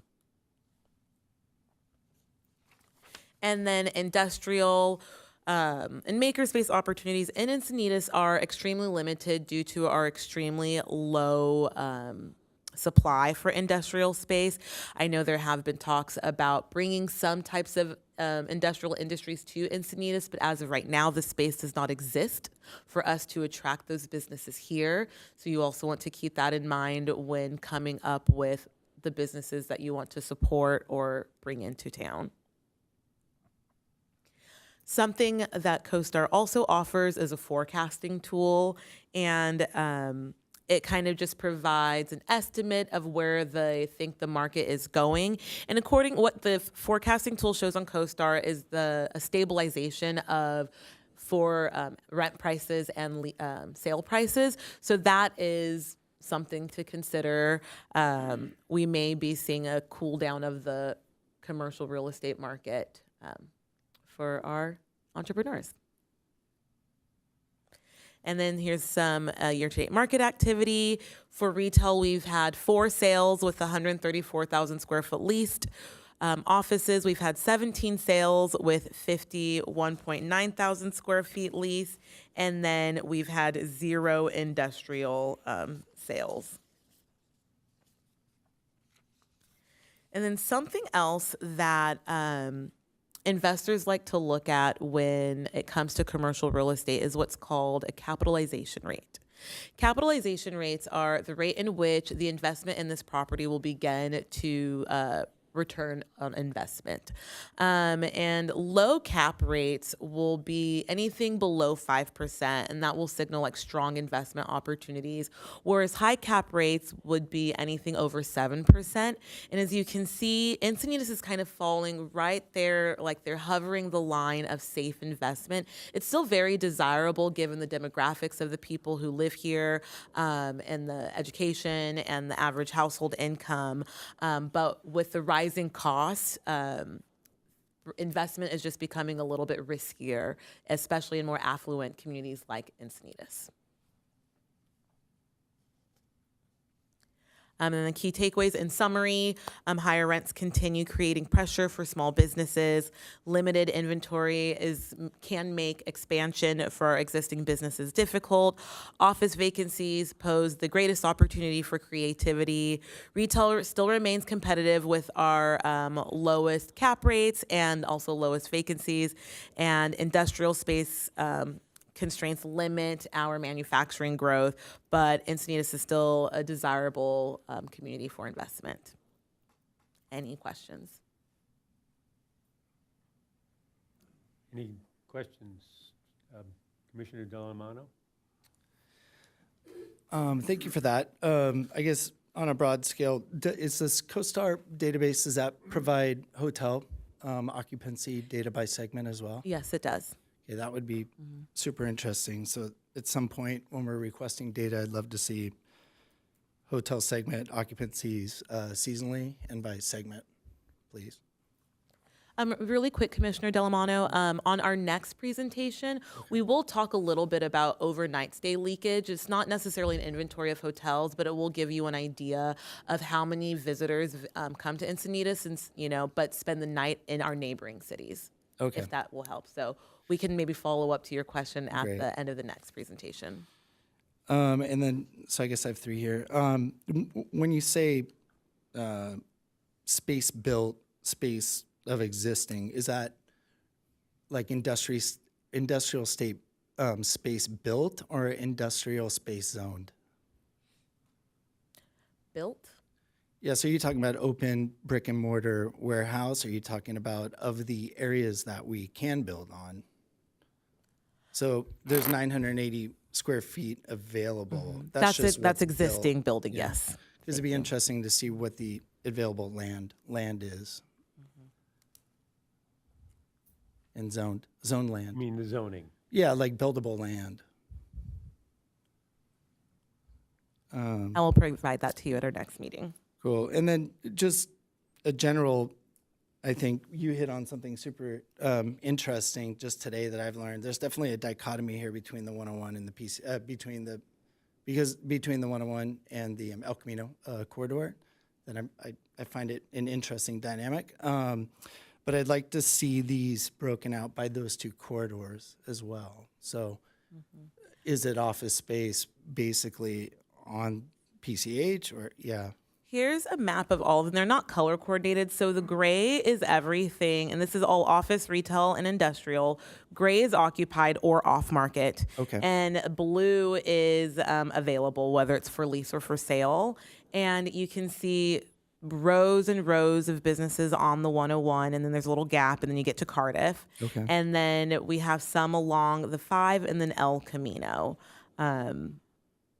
So just by the colors here, it looks like the vacancies are more on the El Camino corridor. Yes. Okay. To Carol's point earlier, yes.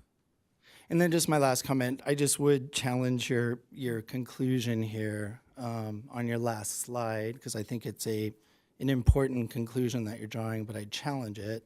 Your higher rents continue to create pressure for small businesses. I mean, the square footage increased to $49 a square foot for 10 years. That's a $13 increase from $36. That's a 30% increase, 33% increase over 10 years. That's a year-over-year increase of 3.5%, which is very normal. Like that's not a high increase. So I would just challenge the committee to really look at some of these conclusions and challenge them.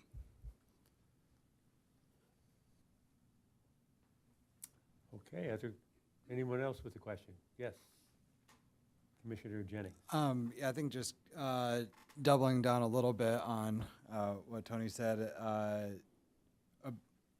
separating out some of the statistics where we talked about the 95.7% occupancy on retail specifically, surprised me, at least, in the El Camino corridor. And, it's hard to tell from the map that had the gray and the blue really where that is. But maybe, if it looked like there's a very long line of gray on the 101, right, and maybe that's 99% occupied. But, speaking for myself, like, in Encinitas Village, I'm on a corner where there's 7 businesses and 7 vacancies. I mean, it's 50% occupied, or, right where I am. So whether that's, separated by region or possibly even separated by specific shopping complexes in the 101, because there might be areas of, decent concern. Are there any areas that are not supporting, business in general, and kind of dead spots that should be, taken into consideration, if that information is possible? Yes, that information is definitely possible. What would be helpful to me is throughout the conversations tonight, if you have identified the areas that the commission would like to focus on, and then I can come back with reports, whether it be from CoStar or Placer AI, to talk about the vacancy in a specific shopping center, the opportunity that would exist for a specific shopping center. With citywide, it's more high level, but if you want me to get more granular, it would just be helpful to know where you want me to spend my energy. So I get, we mentioned in our last meeting, I think pretty specifically that a possible success metric was lower vacancy rates. So if the 101, I'm just throwing it out there, in general, doesn't have that problem, where is the problem? Where is there anywhere that is lower than 90%, let's say, for instance? So we know that is the area we can focus on. Let's just focus there. And this is more of a broad question to the group. It was very clear, if rates are increasing at the same time as vacancies are increasing, are there any current Encinitas city policies that have been dedicated to combat that? So we can piggyback on that and see where we already are addressing the subject. And this is just out there because I have no idea. Industrial.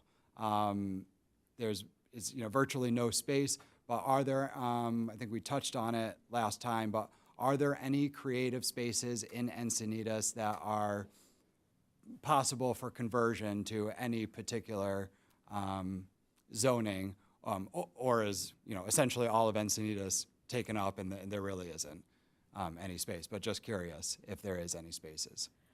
I can come back to you with the exact available land, but overall, Encinitas is very built out, or the open space that does exist may have been, dedicated open space. So the inventory of available land's even probably more limited than existing industrial. Okay, great, thank you. Commissioner Corey first. I'd actually love the opinion from the team about what kind of industrial or commercial concepts we should probably be looking into.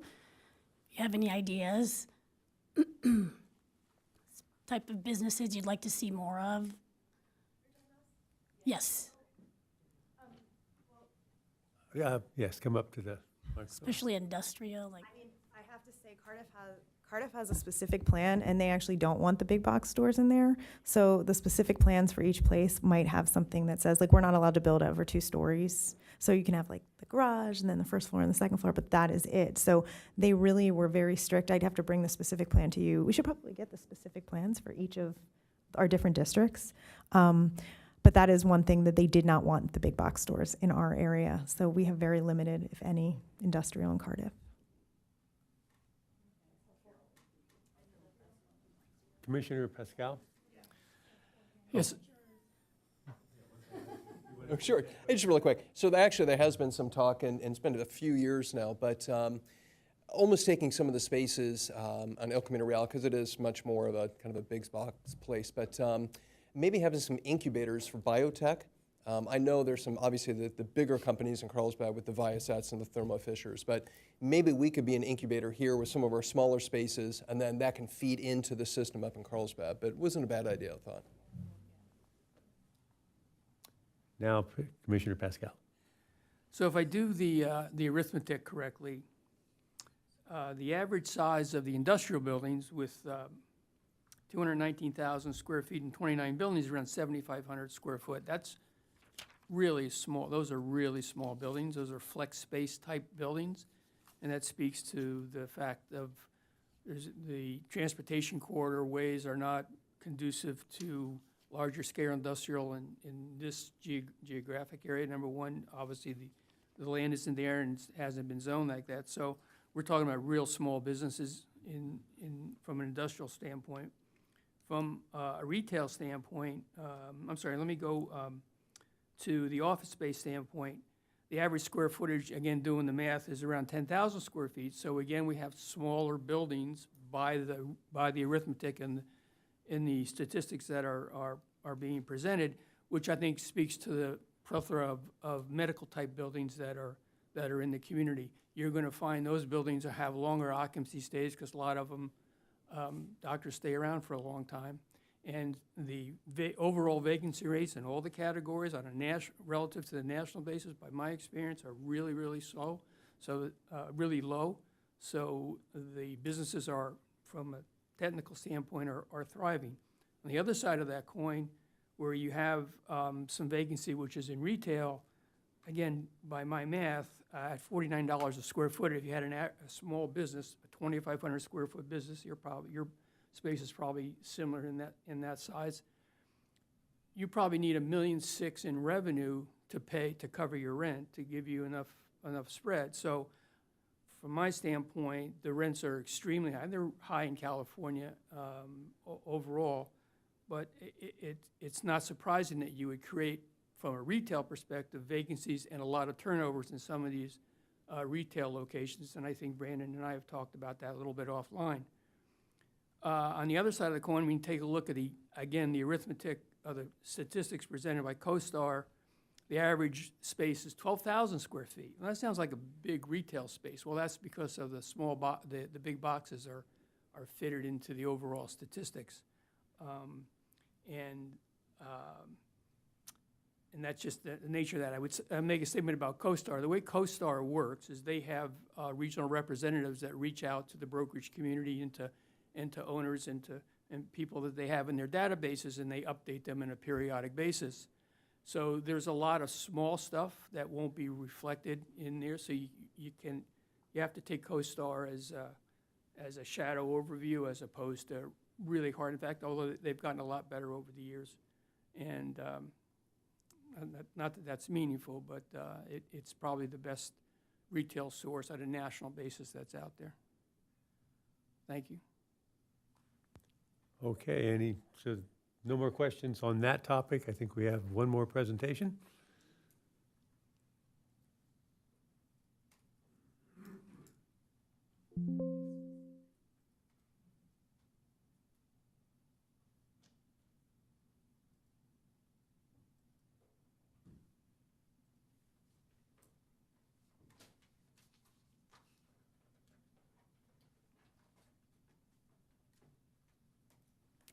Okay, it's me again, Delilah Welnick, Management Analyst.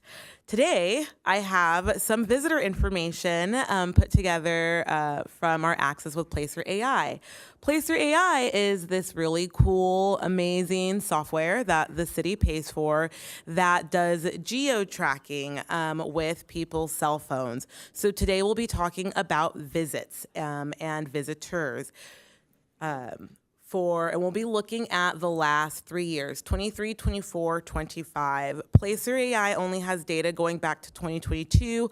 I personally left 2022 out because we were still kind of like pandemic era behaviors, and I just didn't think it would really tell the story for where we're at today. But that's why it only goes back 3 years. We don't have all the access to that data. So total trips to Encinitas over the last 3 years have hovered around 700,000. And I want to make a unique distinction between trips versus visits. So trips are unique to the person's device. So you can have a single person make multiple trips to the city of Encinitas throughout the year, and those would be called visits. But we've had 712 unique out-of-market visitors to the city of Encinitas. And out-of-market is someone who lives more than 50 miles away. And how that breaks down on our average monthly visitors is around 47 to 48,000. You can see in 2025, we've had a little bit of a decrease in our total number of trips to Encinitas. And as our associations can probably testify to this, but when we've been doing our business visits, some of our our businesses reported last summer seeing less visitors patronize their stores. So we all kind of felt the slight decrease in the number of trips to Encinitas last year. And just to do some quick math, from 2023 to 2024, that was a 2% increase year over year. But for 2024 to 2025, it's a 3.5% decrease in trips year over year.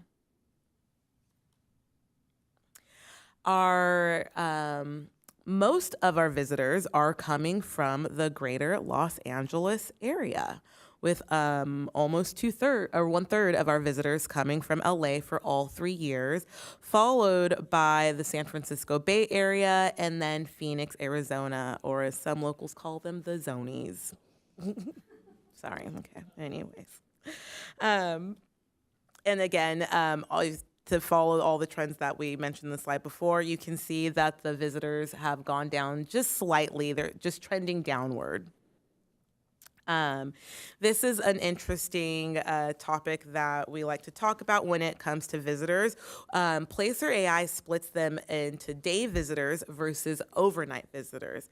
And a day visitor is someone who spends 5+ hours in the city of Encinitas, however, sleeps somewhere else. And then an overnight visitor is someone who not only spends the day here, but also sleeps within the city of Encinitas. So you can see we are capturing a lot of our visitors. We're averaging about 500,000, but that decreased significantly in 2025. And we're losing about a little over 200,000 visitors per year to other markets. And here is some rough numbers. And so that's losing the visitors to other markets are called leaked stays or leaked hotel stays. So as you can see over the last 3 years, our leakage rate for overnight stays has increased. So that's something for us to just keep in mind when we're planning. But last year in 2025, 15% of our visitors stayed overnight. And where did they stay? In Carlsbad or in San Diego. Some of them stayed in San Marcos, Oceanside, or Solana Beach, but this is where our visitors are staying when they spend the day with Encinitas and Encinitas. When visitors come to Encinitas, the number one place they go to is our restaurants by almost a third. So around 28% of our visitors are patronizing our restaurants, followed by our retail, and then groceries or food. So that could be convenience stores and our grocery stores. And then our hotels, which I think is something that would be interesting for our commission here, is that we're only capturing about 15% of our visitors to check into hotels. And that could be due to our hotel availability. And then throughout the conversation of economic development in town, we hear that Encinitas loves to be the health and wellness, recreation town, and what health and wellness is categorized as is yoga studios, but also doctor's offices. It's increased over the last 3 years to 7%, but if that's something where the commission wants to focus on, like an industry increasing, there is some opportunity there. Other is like pet stores, UPS, social services, and then recreation, and then auto sales. And this is the makeup of our visitors and their habits. Any questions? Any questions? Yes. Commissioner Pascal. Delilah, in those hotel stays, you know how many hotel rooms? I don't, but I can get that for you easily. Yeah, that would, because if I understand your numbers correctly, there were 108,000 hotel stays for the year for year 2025. Is that correct? Is that the number I saw there? And the leak. This one, 200. Not that one. Keep going. No, okay, this one. Where hotel? You just had it. No. No. Oh, the other way. Nope. Yep, right there. 108,220. Oh, okay. Yes, I see what you're saying. Sorry. Is that hotel stays per year in the city? So this data is measured by anytime someone is in this location for more than 10 minutes. Okay, so so it's not tracking the overnight stay, but it can tell you where people are congregating and what their days look like. Okay. And then there's a lot more data available in Placer AI that's a little bit they just have their methodologies for how they come up with this data. So I just figured this was a great intro course, and we can use your questions to provide you like a visitor's analysis 2.0. But we can get some hotel stay, like the number of hotel rooms available in the city, and kind of compare that to this. Does that include Airbnb? No, this does not include STVRs. All right. So since it seems to be a strong correlation between restaurant usage and hotels, it'd be interesting to know those numbers so they can be massaged. And then on top of that, the STRs also, as they correlate both to TOT tax, which is a significant portion of the budget, as well as restaurant usage. I have a question. And really quick to follow up on Commissioner Delamano's question. So Commissioner Pascal is asking specifically about hotel rooms available. Would that be sufficient for you, or are you also just looking for how many hotels are in the city? I forget the wording, but I'd like to see the rooms, and then also the breakdown by guests. You've got like military, business, traveler, tourists. It's pretty common in the STAR report. That's the question I was asking. like the standard hotel report is a star report. So I was asking if the CoStar report was the actual star report, but there's a really neat report that hotels live by, which it says the type of guests, it's how they make their rack rates, it's how they do everything in their revenue management. But it's really helpful because it tells you business travelers, tourists, military is a small segment, but if there's any way you could attain that. Right now, the city doesn't have access to the demographics of the hotel patrons. So we kind of just have to figure out a creative way to work around that. Yeah, maybe there's or maybe the city of, maybe the Chamber of Commerce could attain that from some of the, I don't know how many hotel partners are, but it's super readily available information. So it just gives you opportunities for hotel stays and which segments to target. So. Other questions? I had a general question for you. That Placer AI information seems really, really powerful. I haven't played with it much, but I've seen overviews of it. Is that, I know the city's subscription is the city's, is that something commission has access to just by requesting information from you? Like, I can definitely provide reports, but I have like a login and username. Yeah, no, I didn't mean we could access it. I meant requesting the information. Yeah, like on a pretty, like I could see myself using it quite a bit. Like it's great. requesting a lot I love from you. Placer. And it could definitely be useful when you guys start talking about specific sites, right? And you want to know what would be a potentially good fit here.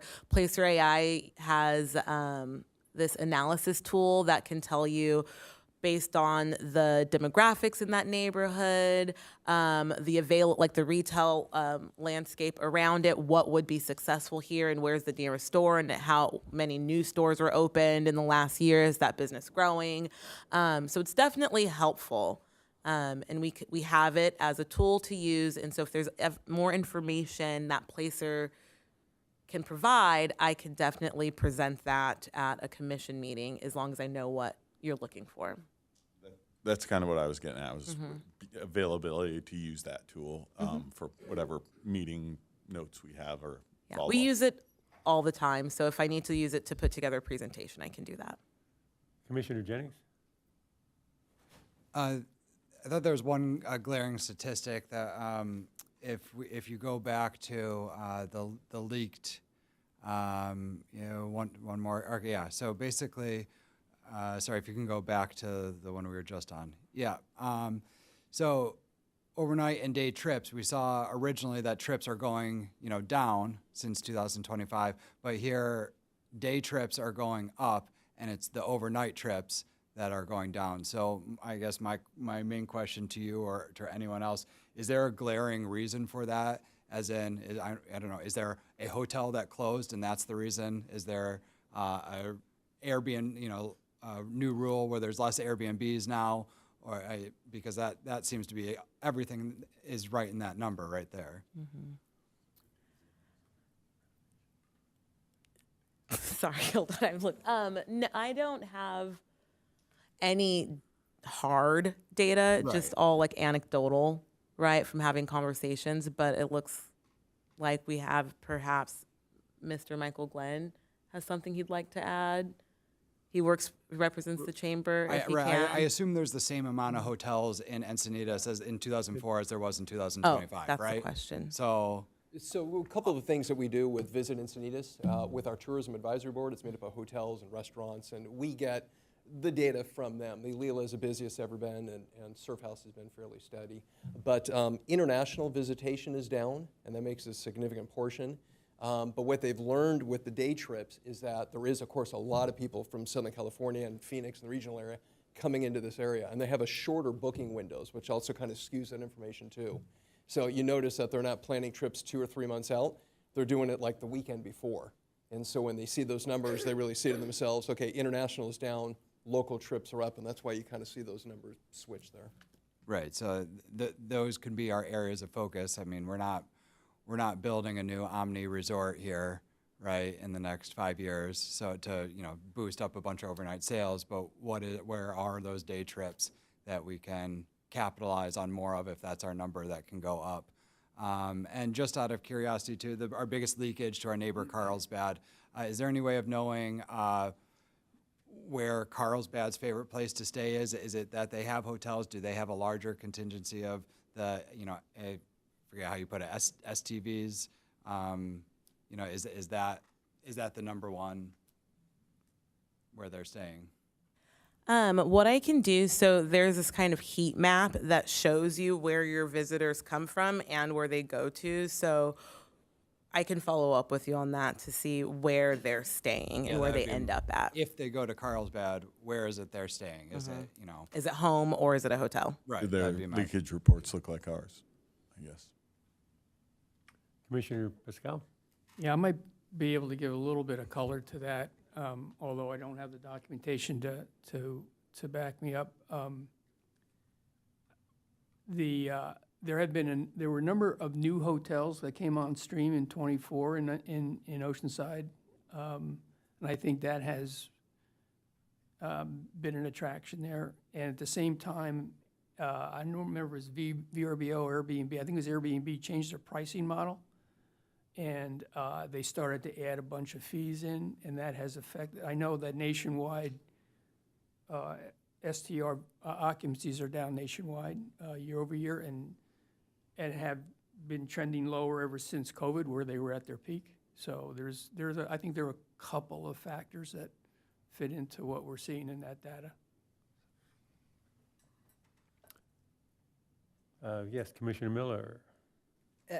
Outside of the heat map, are the statistics that you have for Encinitas available for both sides of us? The same, the recreation, the restaurants? To see their 3-year trend? Carlsbad, Solana Beach, Del Mar? Oh, like if someone comes to a restaurant? No, that's visitor category analysis. Do you have access to the other 3 cities around us? I could, but so I guess what would be the question? You just want to see where they go to? Yeah, like what does their we're obviously on a declining trend in a lot of the categories. Are they on a declining or are they so like on an region, upward? like compare this against the region. Like what do we Comparative look like? analysis. Okay, got it. Yes, we can get that for you. That'd be helpful, thanks. And Commissioner Delmano. I'm still getting used to the cadence of how we work as a group, but one idea we might want to have as a commission, it's becoming apparent that that we should probably create a competitive set, so to say, right? Because it's apparent that Carlsbad's competing with us. Maybe Oceanside figures into that.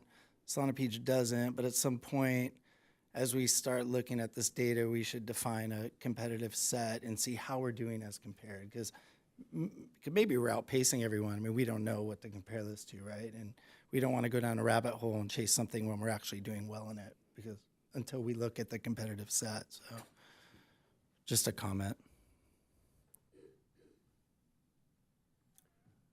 I have a question. Are we able to get electronic versions of the presentations and the Yes. things? So good. All right. I think any other questions for that last? In that case, we're moving on. Morgan, is there a change to the agenda at all? There are no changes to the posted agenda. Okay. And we're moving on to the action items of discuss annual work plan focus areas and make assignments. So we're back to Delilah. Hi, it's We me do have again. one speaker. Oh. Oh, great. we do have a speaker. For the work plan item? So, yeah, let's do staff first, and then, because that may answer your question, and I think that'd be the better plan. Thank you so much, Chair Hutchinson. So today, the item before you is item 6A, and we will be revisiting the Business Commission's annual work plan. As a reminder, this commission was established on the January 21st, 2026 council meeting, where the Encinitas City Council decided to appoint 7 to 9 commissioners to the Business Commission. We had our inaugural Business Commission meeting in April of 2026, where we began discussions for the Commission's work plan. And today we are continuing these discussions. I would just like to remind the Commission that as per the Encinitas Municipal Code, Section 2.42.040, the Business Commission has been charged with advising this on citywide economic development priorities, supporting small business growth and workforce development, engage in diverse business sectors and foster inclusive economic participation, observe zoning and its effect on occupancy and vacancy, offer a platform for discussing and refining business concerns, identify permitting bottlenecks, city responsiveness, and address possible resolutions, promote sustainable and resilient business practices, strengthen city and business relationships, review ordinances or city actions that impact the business community, coordinate with other commissions on overlapping issues, for example, Environmental Commission, Mobility, Arts, etc. So today, staff is requesting that the Business Commission discuss their annual work plan focus areas, goals, and objectives, so that staff can make note of it, and if possible, approve the draft plan or direct staff to return, so that way we can continue the conversation. Thank you, and this concludes my presentation. Okay. So I think that, well, let's have the public comment first. Thank you so much. My name is Brad Lefkowitz. I live in District 4. This has been a very informative meeting, quite a presentation. I just wanted to highlight a couple things that I thought were interesting, a couple things that have been on my mind. Obviously, permitting is on everyone's mind, but I think it was Stacy that mentioned event permitting specifically, which I had not considered as another place to maybe smooth some things out. Microtransit, keep that on your radar. There's been this ongoing survey, and it's really open-ended. I went to the workshop, and it could apply to a lot of different ways. It could be business-specific. Maybe businesses get involved with a shuttle that shows up and serves their customers. So just keep your eye on that coming down the pipe. El Camino, thank you for bringing that up. The way that El Camino is carved up amongst our 4 council districts, I think sometimes it gets a little bit ignored. So I really appreciate you bringing up El Camino. I live close to El Camino. I would love more businesses to walk to and support on El Camino. No offense to Halloween Express, but I think there's opportunity for some improvement there. And then just a thought, I'm on the Urban Forest Advisory Committee, and so we've been kind of updating our processes a lot, and I just wanted to put something on your radar in terms of how you're going to interact with the chambers and the 101s. I think it was Commissioner Miller, you kind of hinted at that. So I was kind of thinking of maybe a standing item where you're going to kind of develop your calendar. So every month, maybe a different 101 comes in. But that kind of puts some burden on them to come here. Hearing that they have their monthly meeting, maybe there's a subcommittee that attends that meeting and comes back and reports back to the commission. That could be a way to be a little less burdensome on them. They're obviously doing so much work and have so many things, so many balls in the air, that maybe if there's 1 or 2 or 3 people designated to attend their monthly meeting, come back and report, that could be an efficient way to kind of keep everyone on the same page. But that's it. Really appreciate you all being here. It's amazing to have all 9 of you. That's a lot of people to keep track of. I was chair for a year with UFAC. 7 was plenty, so 9 is a lot. But you're doing great, and I appreciate you all being here. And thanks for your time and thanks for your service. Cheers. Thank you very much for the comment. And just one comment on that. Thank you for the commentary, by the way. Myself, I am part of the Leucadia Main Street 101, so there are some of us on the commission, and full disclosure on that always. So if anyone else is on one of the commissions, feel free to speak up as well, or on the associations. All right. So now we get to it, I think. And Chair, if I may. Yes. Mike James with the city. Go ahead. Yeah, start. So you'll recall at the conclusion of our last meeting, we walked through some of the topics, some of the deliverables, and what staff did since that time was try to place those into goals, projects, and deliverables for the commission to walk through today or this evening. So if if I may, I'll just walk through the draft document that's before you, and then we can kind of just start looking at it one goal by one goal, and then as any amendments, order, or language that the commission would like to see, then we can just make those and almost do a live edit of the work plan as we move forward, from here. So the first item, I think, is kind of what we did this evening. The majority of it was a full presentation from our 101s, from our chamber, and then we provided additional responses to some of the inquiries that the commission had at the first meeting, and then we tried to tackle some of these deliverables that were provided. I will follow up, and I think it's, actually I'll wait till we get to that one a little bit later, but just talking about city staff and having city staff come and present. This week was really a tough week to have some of the development services staff because there were a bunch of they're kind of juggling a couple other projects right now. However, at our next scheduled meeting, they will be more than happy to attend. And again, that was kind of twofold. One was to have one of our planners attend to talk about the planning process, the permitting process, and then the second piece was code enforcement. Have our a code enforcement officer respond to be able to talk about through that process, and then maybe just a little bit more about some of the day-to-day activities. So then the commission has a better understanding of kind of what's on their plate, and then how they manage like new projects or new ideas that are coming forward. So that is in the works, and staff will bring that back as a part of the next agenda process. So the first item was research, learn more about the needs of the business community with the specific attention paid to each of the communities within the city.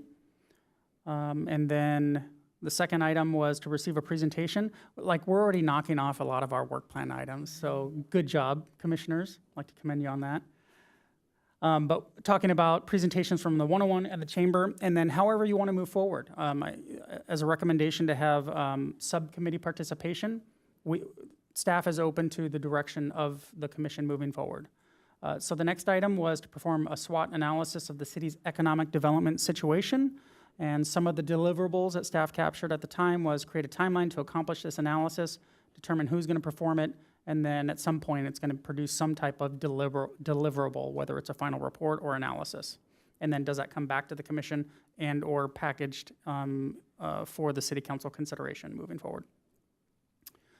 We talked a little bit about it, got a little ahead of my skis there about receiving an orientation from city staff, so that is in the works. A work plan for each sub-community in the city. That was one of the topics that staff thought they heard and listed that. Assess and create recommendations to enhance business engagement. And so a little bit of that discussion. Sample survey from business mixers. Resident sentiment, so are they happy? Quality of life, almost like a community or engagement survey, which other cities have performed in the past. And then within that survey is potentially the ability to gauge what do the residents want to see, and is that the small town versus generating? That should be revenue.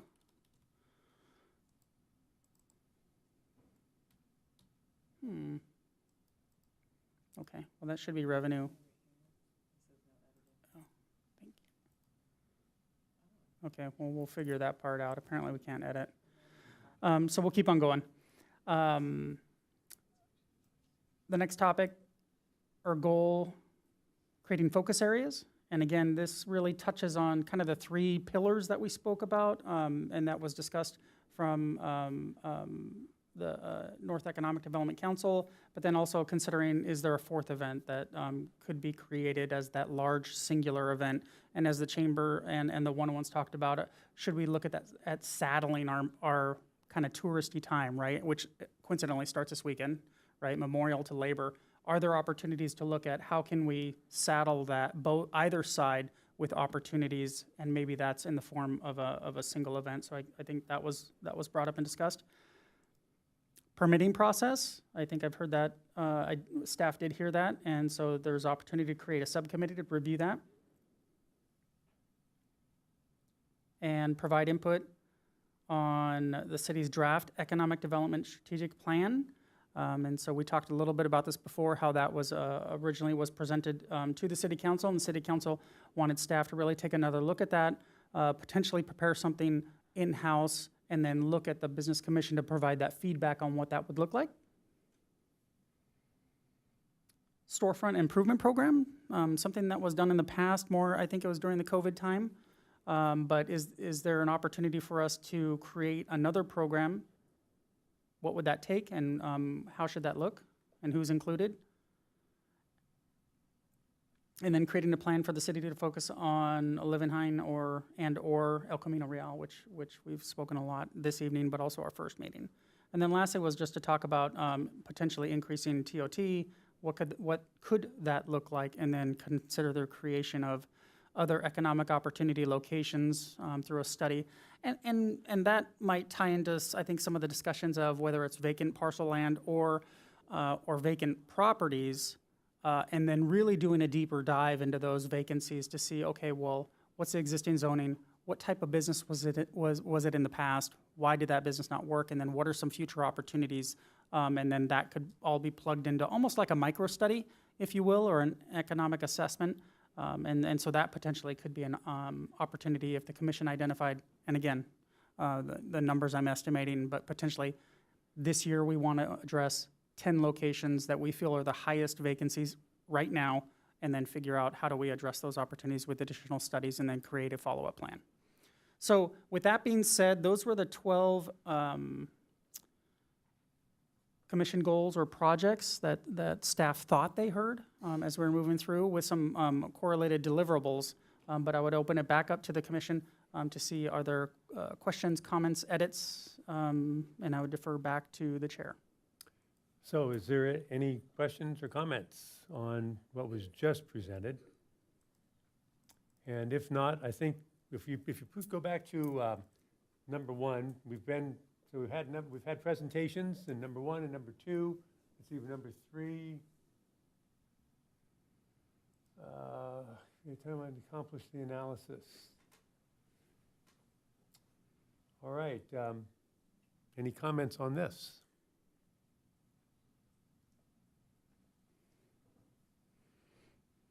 So we are going to need commissioners to be part of that analysis, I think. Is that, or are we going to get that from staff?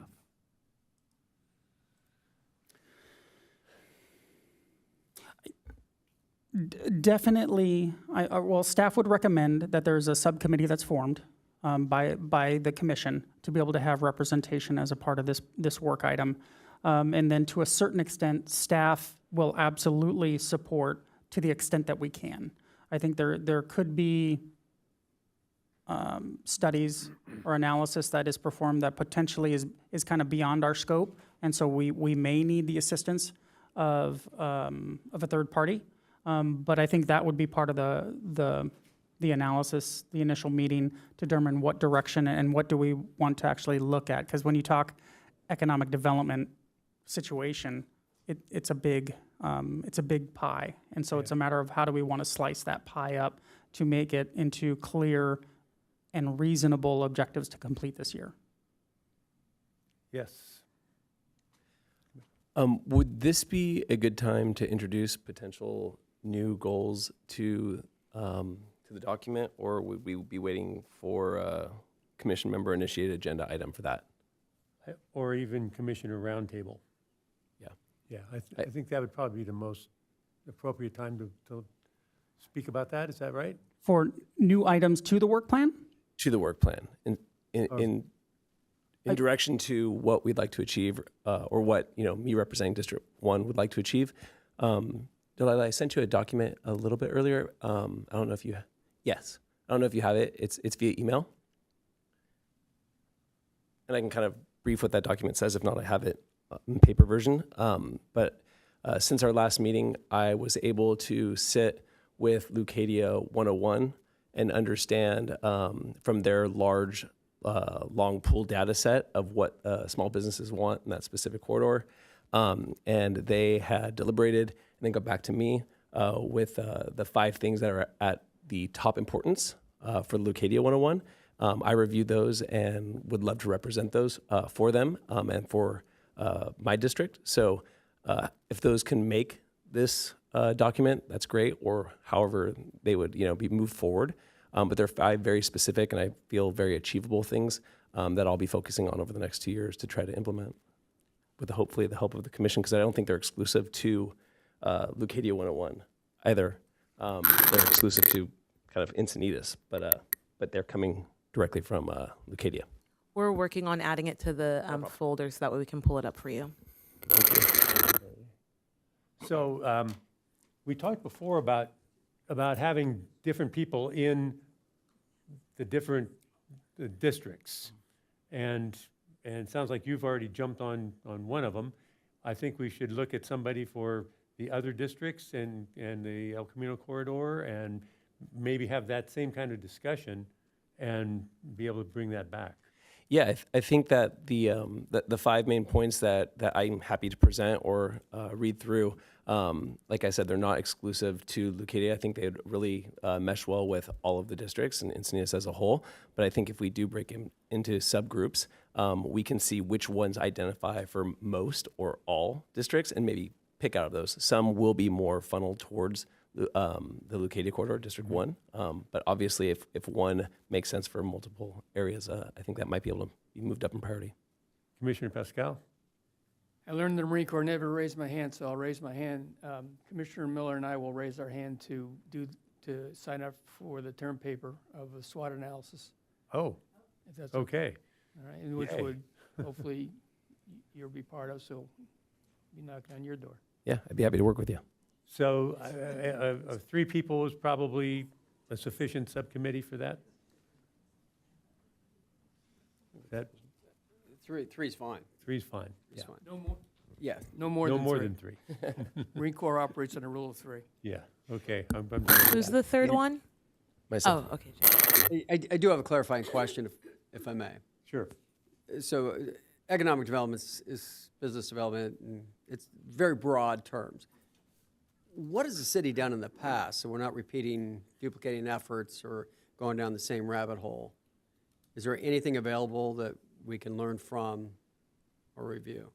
Oh, absolutely. And I think Commissioner Miller, you may not have received the initial onboarding documentation, but staff will make sure to get that to you. There's been efforts dating back to the early 90s, potentially mid 90s, of instances when economic plans, economic ideas, economic zones have been discussed by the city.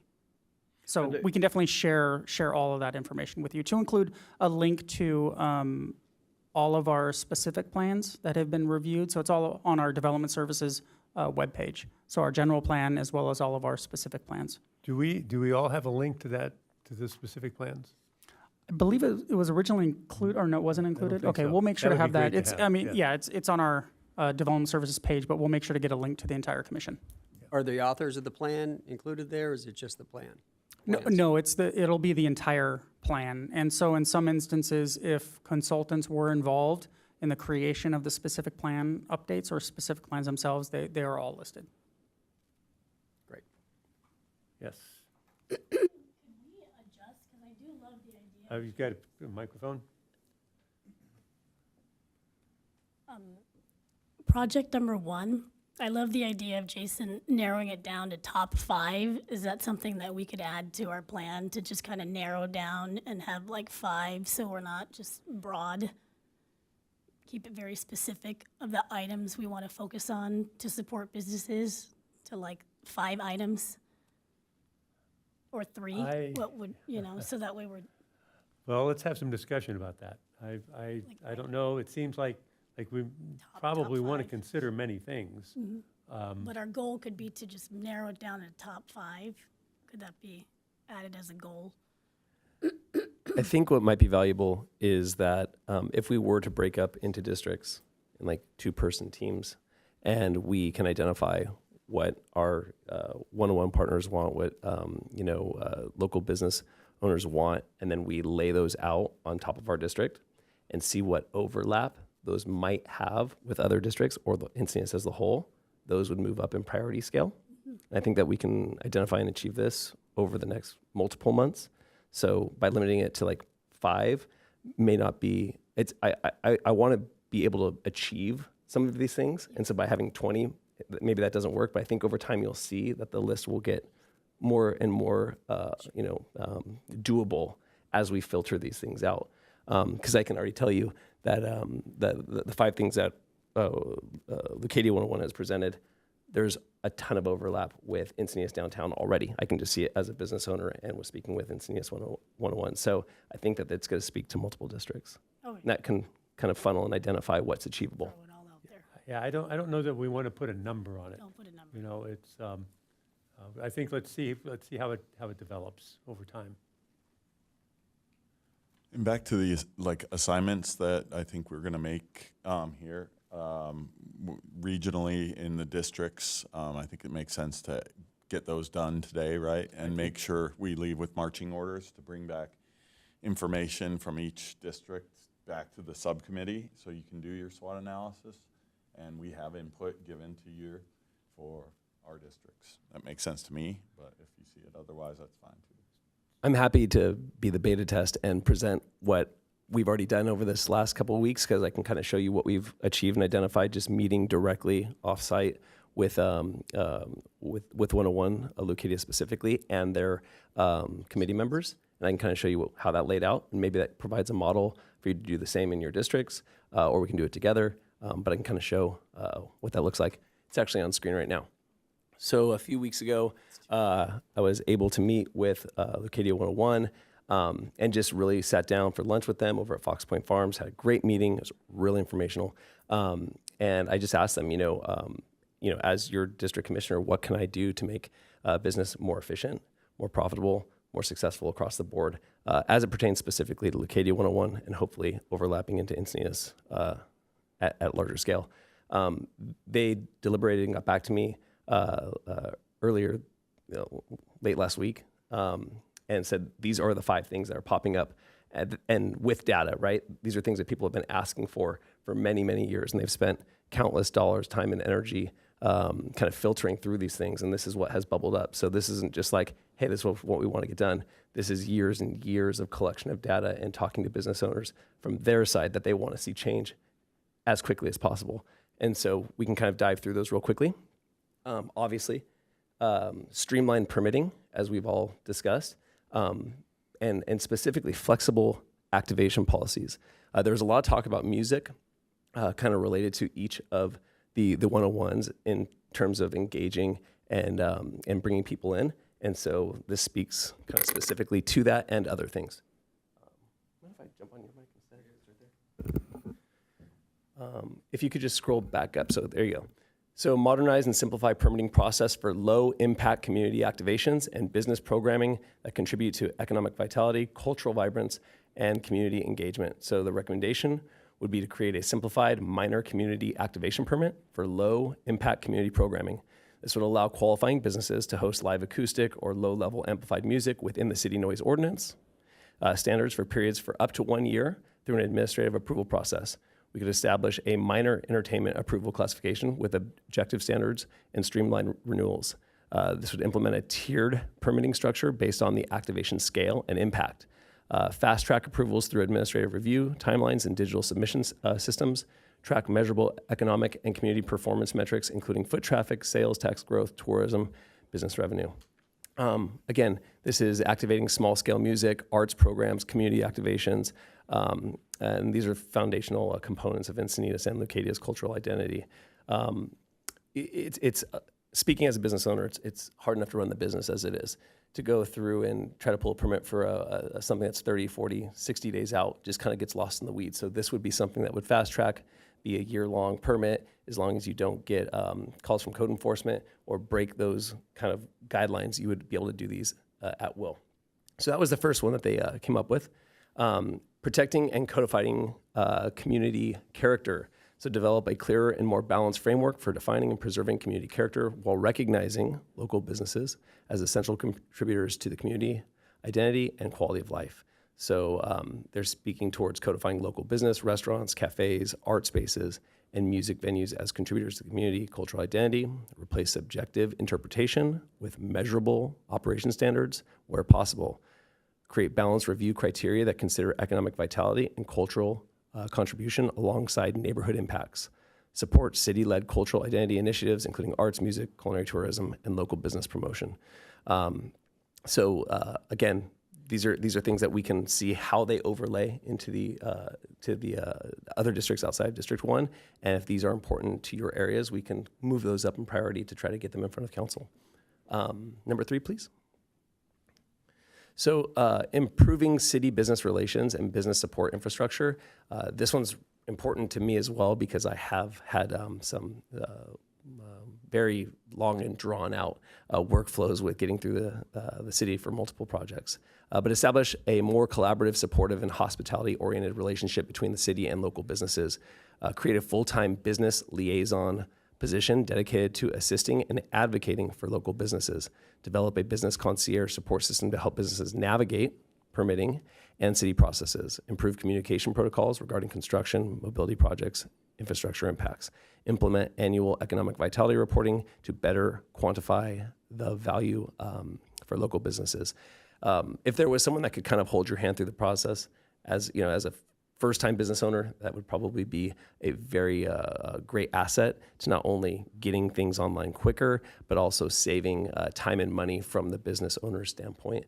I think a lot of the times that businesses fail in their first couple of years is because they just simply run out of railroad. They run out of capital. And if we can reduce that cost, both time and money, to get open, I think that would be a huge benefit to small business.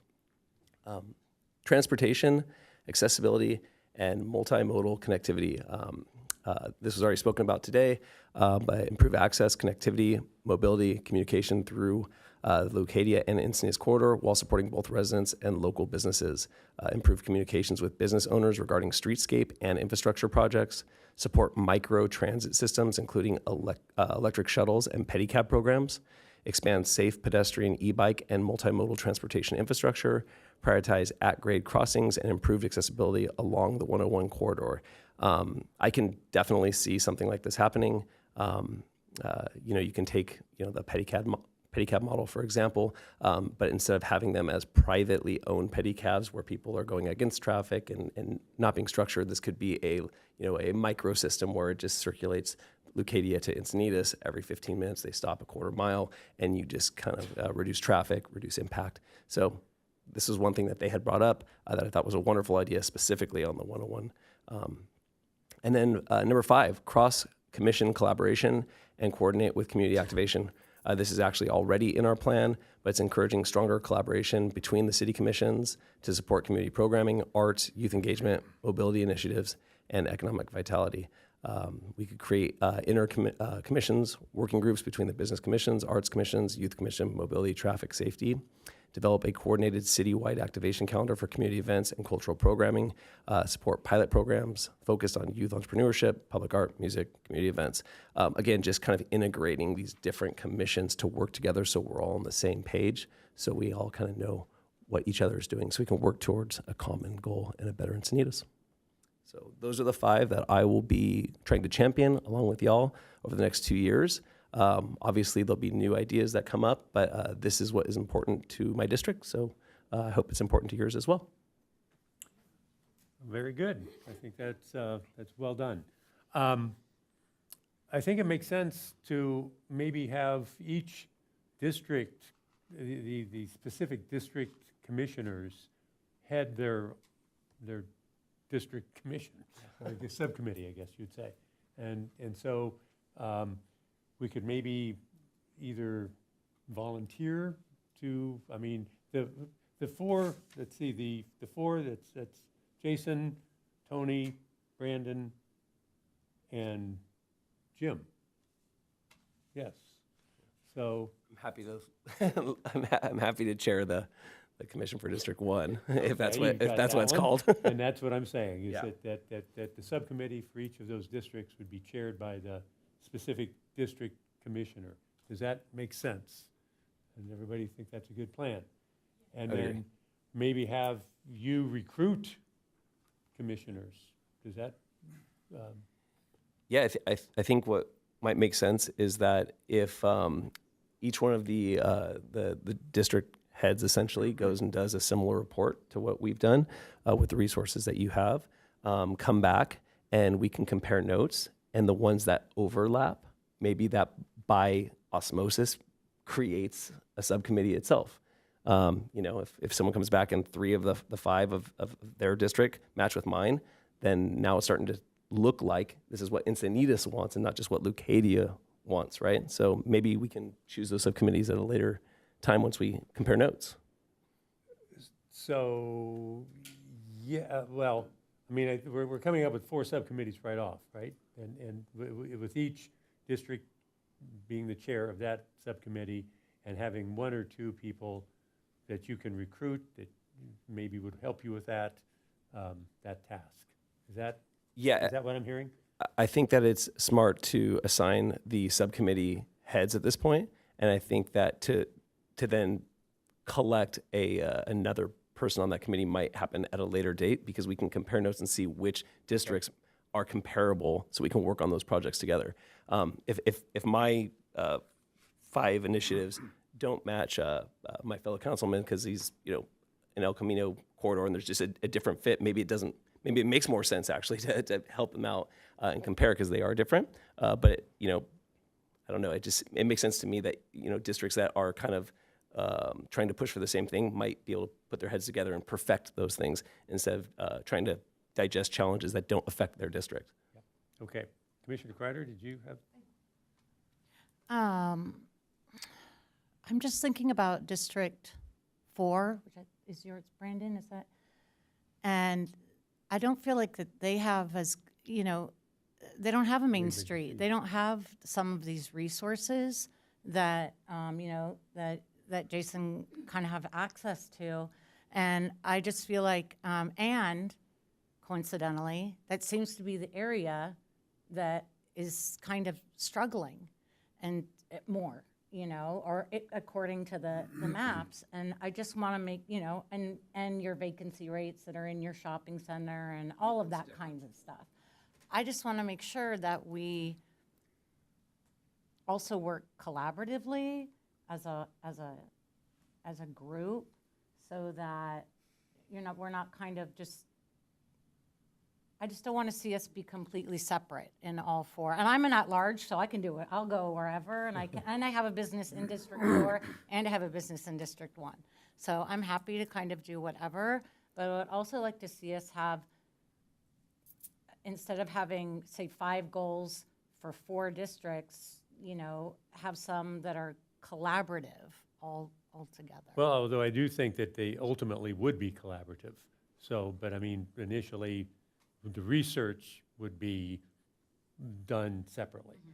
And to your point, I wonder, is there a way that, how do you go about creating a 101-like Main Street association for El Camino Real?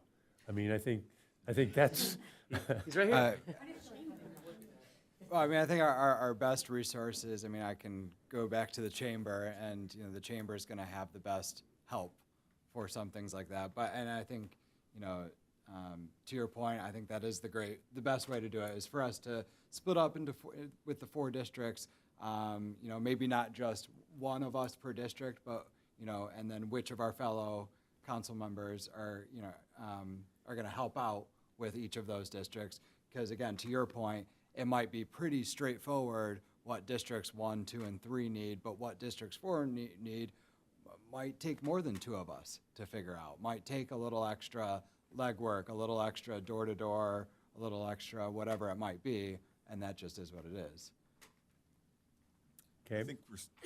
I think we're saying the same thing. We're all going to go away into our 4 districts, and that head's going to gather all the information. We're going to come back and compare notes, right? And we're going to slice up that big list into a small list we can all digest. Is this something we need a resolution for? No. Yeah. Yes, Commissioner Pascal. I'm a little bit confused on a couple of things. First of all, the slide calls for a SWOT analysis, which that's like an overview, which would be the collation of all the subgroups. So I get that. Question is, how does that work procedurally within this Brown Act stuff? Like, can we have coffee tomorrow and talk about this? We can't, right? With 2 people, you can. Let's clarify that. I mean, so we don't all go to jail. Well, with the individuals that are assigned to the subcommittee, have the ability to meet and work on these specific items outside of this meeting. It's the additional sharing beyond the subcommittee that is not recommended. And then the deliverable from that, the meeting, is something that would come back to this forum that would be publicly open to discuss all the findings from each subcommittee. I say, so now we have coffee and we decide on a structure, and then we reach out to one of the districts. We get their input, so now we can communicate with them, right? Because we're not violating any laws there. But then we can't talk to somebody else about what we talk to them about, right? Yes, outside of this meeting. Right. So I think what staff would recommend in this instance, I think we're dealing with a priority of work. And potentially, I think the first priority of work is having the district analysis completed. So having, developing the district-oriented subcommittees to do that data gathering and priority establishment of coming up with the 5 greatest needs of the district. And then I think what may help from there is each then district would come back, present it back to the commission, and I think that's when the SWOT analysis takes over. I think that's when or the committee that you've volunteered for would pick up that data and then start massaging that to go, okay, what are likes for likes, what are one-offs, and what are areas that we want to move forward with? Could be an opportunity for the commission. But it is up to the majority of the commission and how you want to move forward. All right, we'll figure it out. Well, that makes a lot of sense to me. I mean, again, you can, since you two are on that committee, you can meet and speak between yourselves regarding the SWOT analysis. But the other districts will be primarily coming up with their recommendations as they present next July. And at that point, then you would be able to then interact with the individual districts. Yes. Let me start, with Tony. Commissioner, we haven't heard from you for a little bit, Delamano. I think there's considerable work to be done by the SWAT team in the interim, and that's just the data dive. This is all going to be qualitative feedback, but we need the quantitative feedback in the near term to see where the opportunities exist. So, I'd love to know what tax revenues are, what's generating the most tax revenues, what our goals are. So I think there's a lot of SWOT work to do on the quantitative side before we, as we're grabbing this qualitative data from the districts. Okay. Let's see. So we've got the 4 districts established. We've got the SWOT established. Moving along.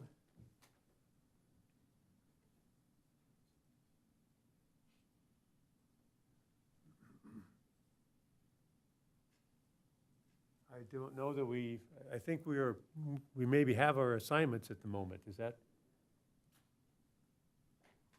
Anyone have other suggestions? Yes. If we are splitting up into those 4 districts and to the point of the Brown Act and saying, I think we should all at least pair up in those districts. So, otherwise it's okay, for the next 2 months, then I can't bounce an idea off anywhere, right. No, I think I think that's exactly right. So let's decide who is. We have to decide who it is. And right. that was where I was wondering, do you want to recruit your people? Or actually, we're all sitting here right now. Yeah. Who? I think everyone probably has an area of expertise, whether if you have a business in whichever district or live in, that's probably where it should be, right? So I don't. I'm with Janice Heck over here. That makes sense. Cool.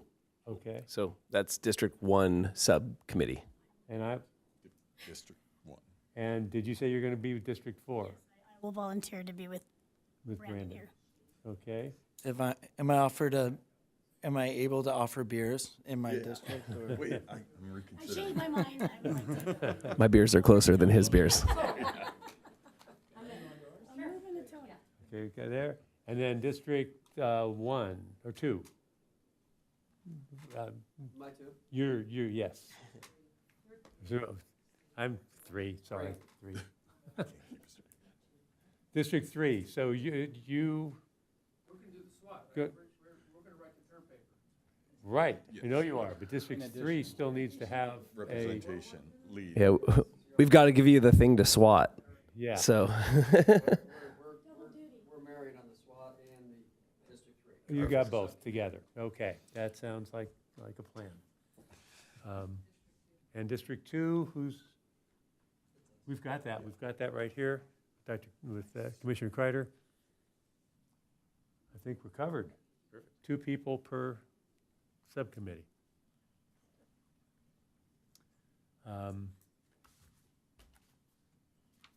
If I'm not mistaken, we are now through that part of the agenda. Is that?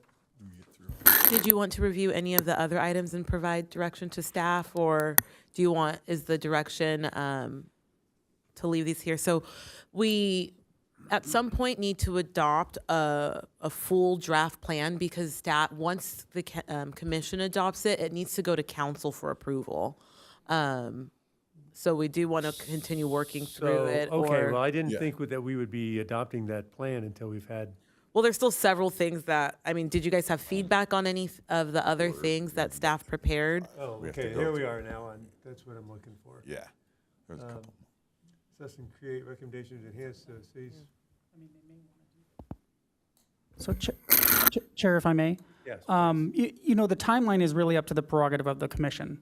So, and I think what staff may be hearing right now is that with the specific district researching, with the starting the SWOT analysis, that could yield other items for the work plan that really are just unknown right now. So if you and the commission members are okay with it, then potentially I think we could start just with this piece, but then reconvene at our next scheduled meeting, which is in July, Right. To walk through those items. But at that point, staff would ask that we finalize the work plan to be able to then present that to the council in August or September, and I'm looking at the city clerk but at a future date, to be able to have the city council formally approve the work plan, because that is a pivotal piece in the amount of resources that we're spending to make sure that it's in the direction that the city council wants the commission to move in. If that was a long-winded response to pause now, research, return, finalize work plan, take to council for approval.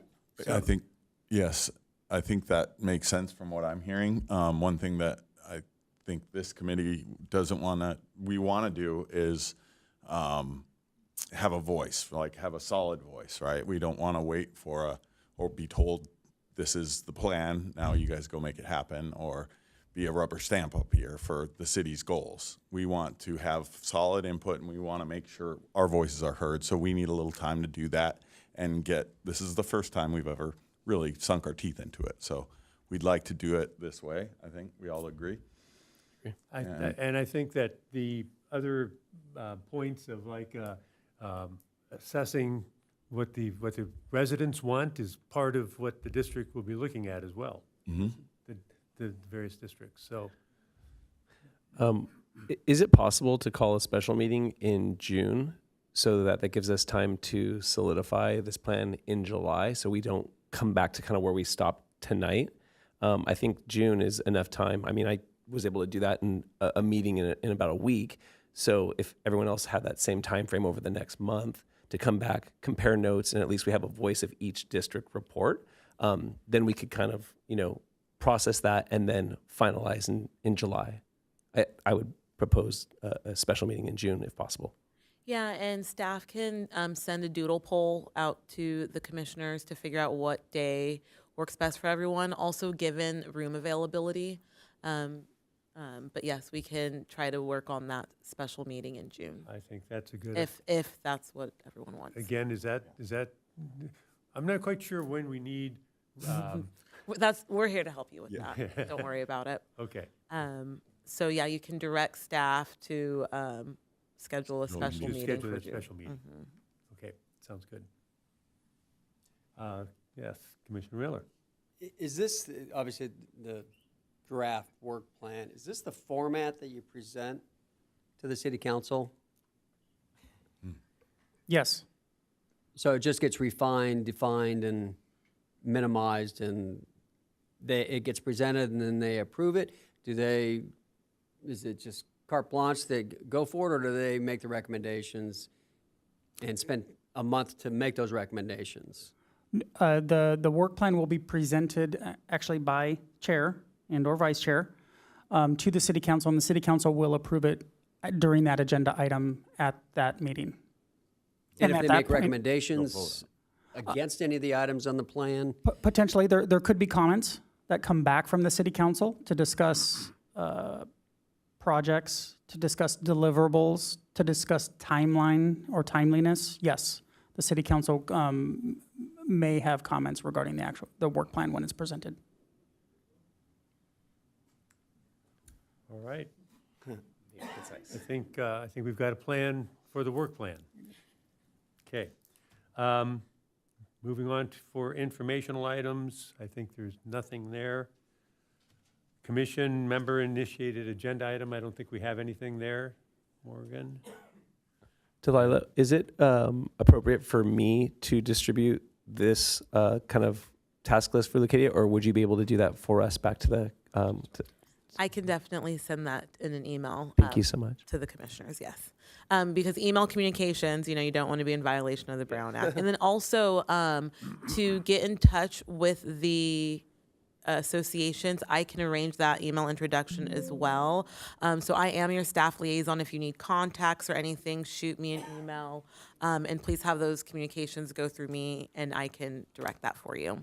Thank you. Okay, very good. Any future agenda items by commissioners? And then finally, a commissioner roundtable. Ideas, thoughts. I have one thought, and it's I need to coordinate with the Arts Commission, but I'm wondering about the Pacific Arts Center. And I think that would be a great place for a coffee shop or a brewery, not a, a restaurant or something that would bring people to the Pacific Arts Center besides just the art. Because I worry that it's not taking off the way I wish it would. Our new art center manager just started. I'm sorry, I'm drawing a blank on her name. Yeah, but we are excited for what she has planned for the Pacific View Art Center, and we're really hoping to see some activation in that space. So maybe just be a little patient. But we did just hire a new art center manager to kind of transform it. I've also thought that a farmer's market or something could be good for that space to bring people in. Do we know where the Lucadia Farmers Market is being relocated once PEC is under construction? I haven't heard that yet. Oh, that's a good question. It's Maybe. okay. It's going to Oakcrest? Cool. Okay. Too bad it's not going to the Yes. Pacific Arts Center. It is. Well, maybe you can make that happen. It's in its final stages of process for moving it to Oakcrest, yeah. Okay. Yeah. And urgently waiting for that permit. All right, any other comments, discussion, roundtable discussion? I think, Delilah, yes. The City of Encinitas is hosting a business workshop. It's the marketing blueprint for small businesses next Tuesday at 4 p.m. at the Encinitas Community and Senior Center. It is a free workshop. Participants will learn branding, SEO and SEM, and then also key takeaways for social media. I encourage all of our commissioners to attend, and please share it with your network. It's a wonderful opportunity. We'll have 2 speakers who are Encinitas Chamber members, because I love supporting our local businesses and our local professionals. So it was very important to city staff to make sure we hired Encinitas educators for this. But yes, next Tuesday, May 26th, 4 p.m. to 6 p.m. at the Encinitas Community Center. Thank you. And that does remind me, there's one other thing that I can mention, and that's the Encinitas Rotary Club is having its Food and Wine Festival on June 6th at the golf course, Encinitas Ranch Golf Course. Ticket prices go up on, let's see, Thursday. So if you want to buy your tickets before Thursday, they'll be a little bit cheaper. With that, and nothing else, meeting's adjourned. Thank you.